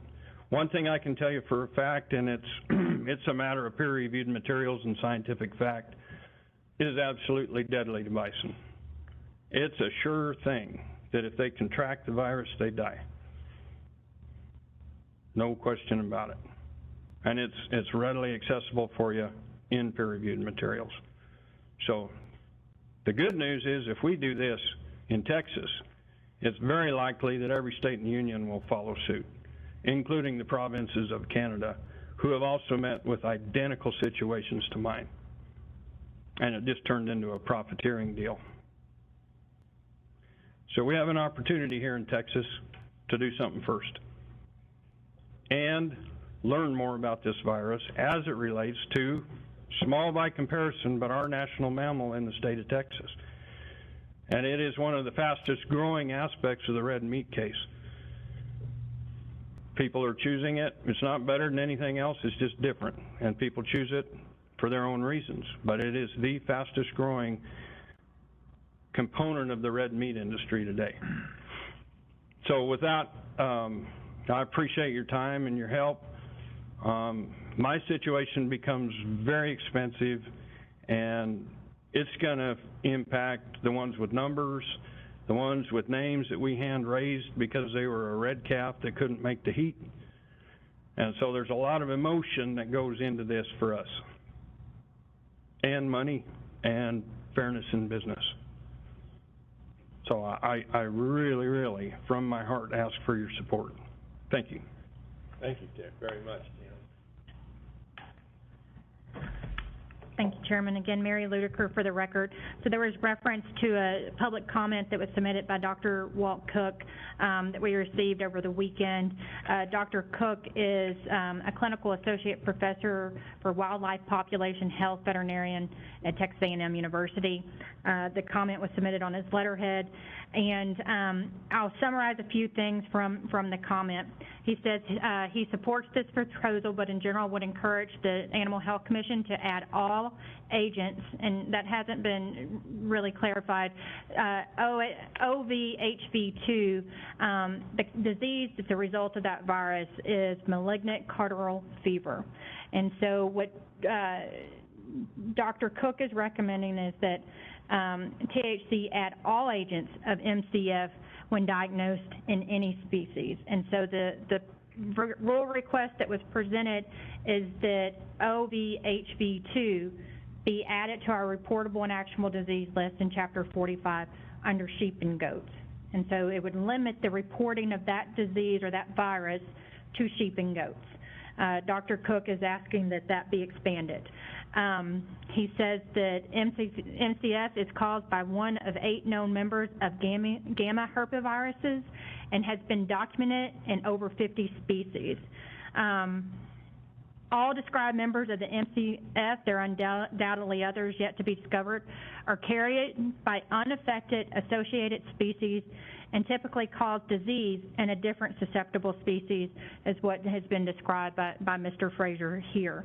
MCF is an important disease in Texas, yet we do not understand some basic characteristics of how and when it is transmitted. To understand this epidemiology, we must identify when and where the outbreaks occur. He goes on to say, while OVHV2 has caused catastrophic outbreaks in bison, relatively little is known about the epidemiology of this virus. Even less is known about the other MCF viruses that affect wild and exotic species. Reporting diseases is critical to managing current and preventing future outbreaks, but reporting is also valuable and necessary first step towards understanding disease dynamics and transmission routes. For these reasons, I believe all gamma herpesviruses should be reported when found to cause disease. My suggestion would be to amend the Texas Administrative Code, Title IV, Section 45.3A, by inserting number 15, malignant cardiac fever, in parentheses, diseases caused by gamma herpesviruses, and renumber as necessary. So that summarizes Dr. Cook's comments, and from an agency perspective, I would like to clarify a couple things about authority before we discuss and the commission deliberates. It is clear by statute that we have authority to report or require reporting for bison and diseases that could affect those. We would need to reevaluate or look closer if any action is expected to be taken on the commission if the disease only affects bison. And so what my limitation authority is, this is looking at reporting, and I have researched that and believe we have adequate authority to do that. If the commission wants to take any other action, that would need deliberation by staff and a recommendation at another time. With that, for the first time ever that I've presented, you have options. You always have options, but by our rules, there are several options you can take as a result of a rule request. You can ask that staff study the issue and bring a recommendation to the next regularly scheduled commission meeting. You can move that we take action and start working on a rule packet and publish this for public comment. You've been given 2 different options based on the written comment and the public comment on what that rule could look like, whether it's a sheep and goat specific disease or a MCF all species disease, and you could do anything in between. And then you could also deny the request and require staff to notify the requester the reason for the denial, but we're fortunate that they're in attendance today, so I don't have to deliver a message if that is the message. So those are the recommendations, and it's now for you, Chairman, and the committee members to discuss. I certainly, after listening to everything, I certainly like personally the second option, because that allows you all on staff to incorporate everything we've heard today in the process. But I may be wrong.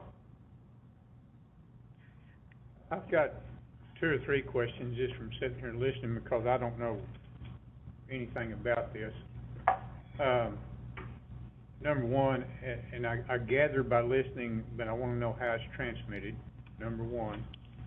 Number 2, I know that I read in some of these letters of recommendation that it affects several different species.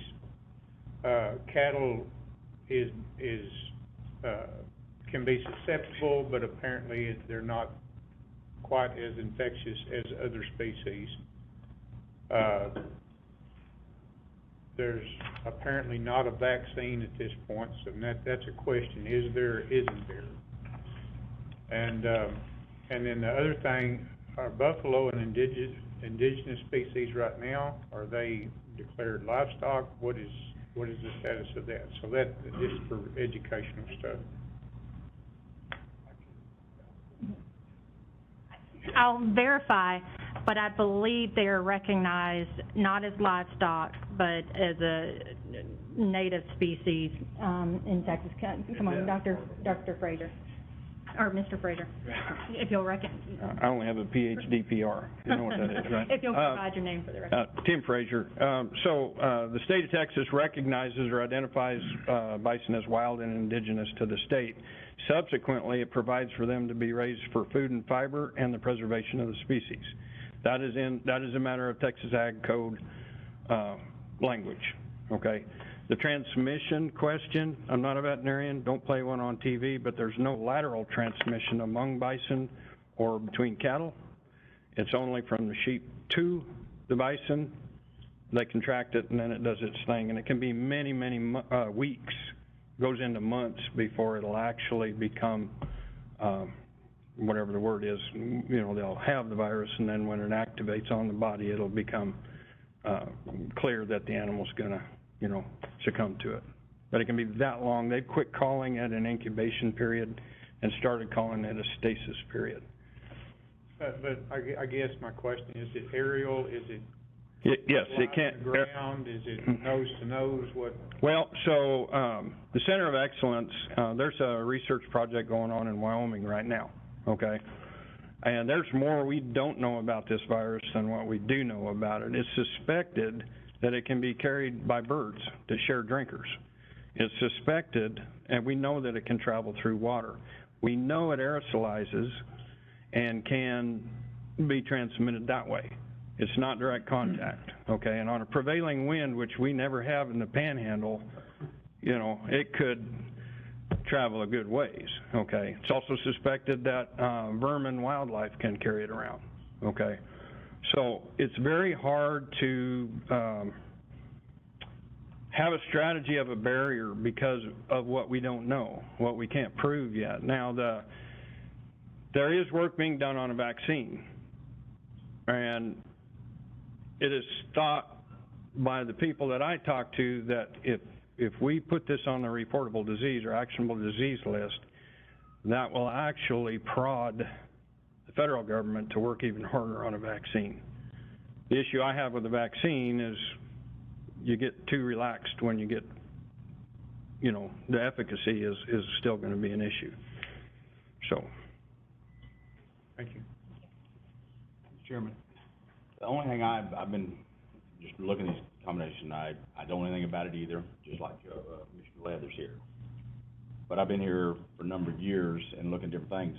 As far as everything we've ever done pretty well in the past, staff puts together, we have our first run at it, we actually vote on it as commissioners to publish in the Texas Register. The only problem I have with number 2 right now is staff puts together, it goes straight to the Texas Register. We don't vote on that part of it. We vote on the final one after comments have been made. I think this issue, I like going through the staff part first, bringing it back. If it's the recommendations there based on them, are they looking at down the road, that mean testing sheep? I don't know. I mean, they need to look at the impact of what we could potentially do. Yeah. I think in the past, we've always done it that way. And I know it may take another meeting to get through if they make the request, but I think we'd do a better job, because you got to think about all the things that are involved in this.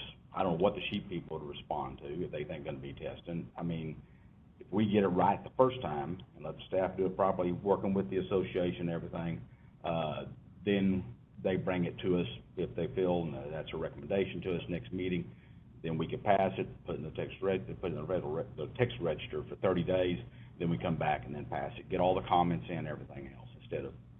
That's just my way we've done it in the past. I've always done it I don't want to get us blindsided by something either by not going through that process. You're speaking for the first. Yes. Yes. Yeah, I'm good with that. It's our process. I'd like to add to this a little bit, Commissioner Jordan. I think as a commissioner, when we get recommendations from the staff, I am 100% confident that they have looked at every aspect of that they can. And we take a lot of, I have a lot of confidence in the recommendation that comes from the staff. Because we're not experts in every disease. obviously. So with that being said, I'm like Commissioner Jordan, I want to get this right the first time. I think it's something that needs to be looked into. I think it's something that needs to be addressed for the overall, industries and the protection of all the industries involved. And so I would be more agreeable to option one. I'd make a motion for option one. All right. If at that point, I don't know if we're at that point, but I'd make a motion for option one, certainly. I'll second it. Okay, we have a motion and a second to, pass option one of the motion, which reads, request that staff study the issue and bring a recommendation to the next regularly scheduled commission meeting. And I like that idea, because that's gonna, I wanted our staff to be involved very much in this, in bringing a recommendation, and so it'll still be the whole ball of wax. Any other comments or questions? If not, all in favor of the motion signify by saying aye. Aye. Opposed by no, and the motion passes unanimously. Thank you, Chairman, Commissioners. The next item, thank you very much for bearing with us, Mary, for such a long time. Chairman, Thank you. if I could, as provided by our agenda, I would recommend, I believe I provided by our agenda, that we take an item out of order before we convene into our executive session. And it's a very special, all right, well, our slides misnumbered there, so my apologies. This is a special agenda, and I didn't want an executive session to cause people to leave and miss it, so thank you. So the next item will be a presentation of awards and recognition of Mr. Russell Iselt. All right, can you hold that door? Fabian, hold that door. Man, you may want to watch that door. Commissioners, Chairman, at this time, I'd like to present an award to Marlene Pack. She's worked 40 years for our agency, and I think it says a lot. And she's been an extraordinary worker. She's trained numerous people, and it's an honor to present her this award.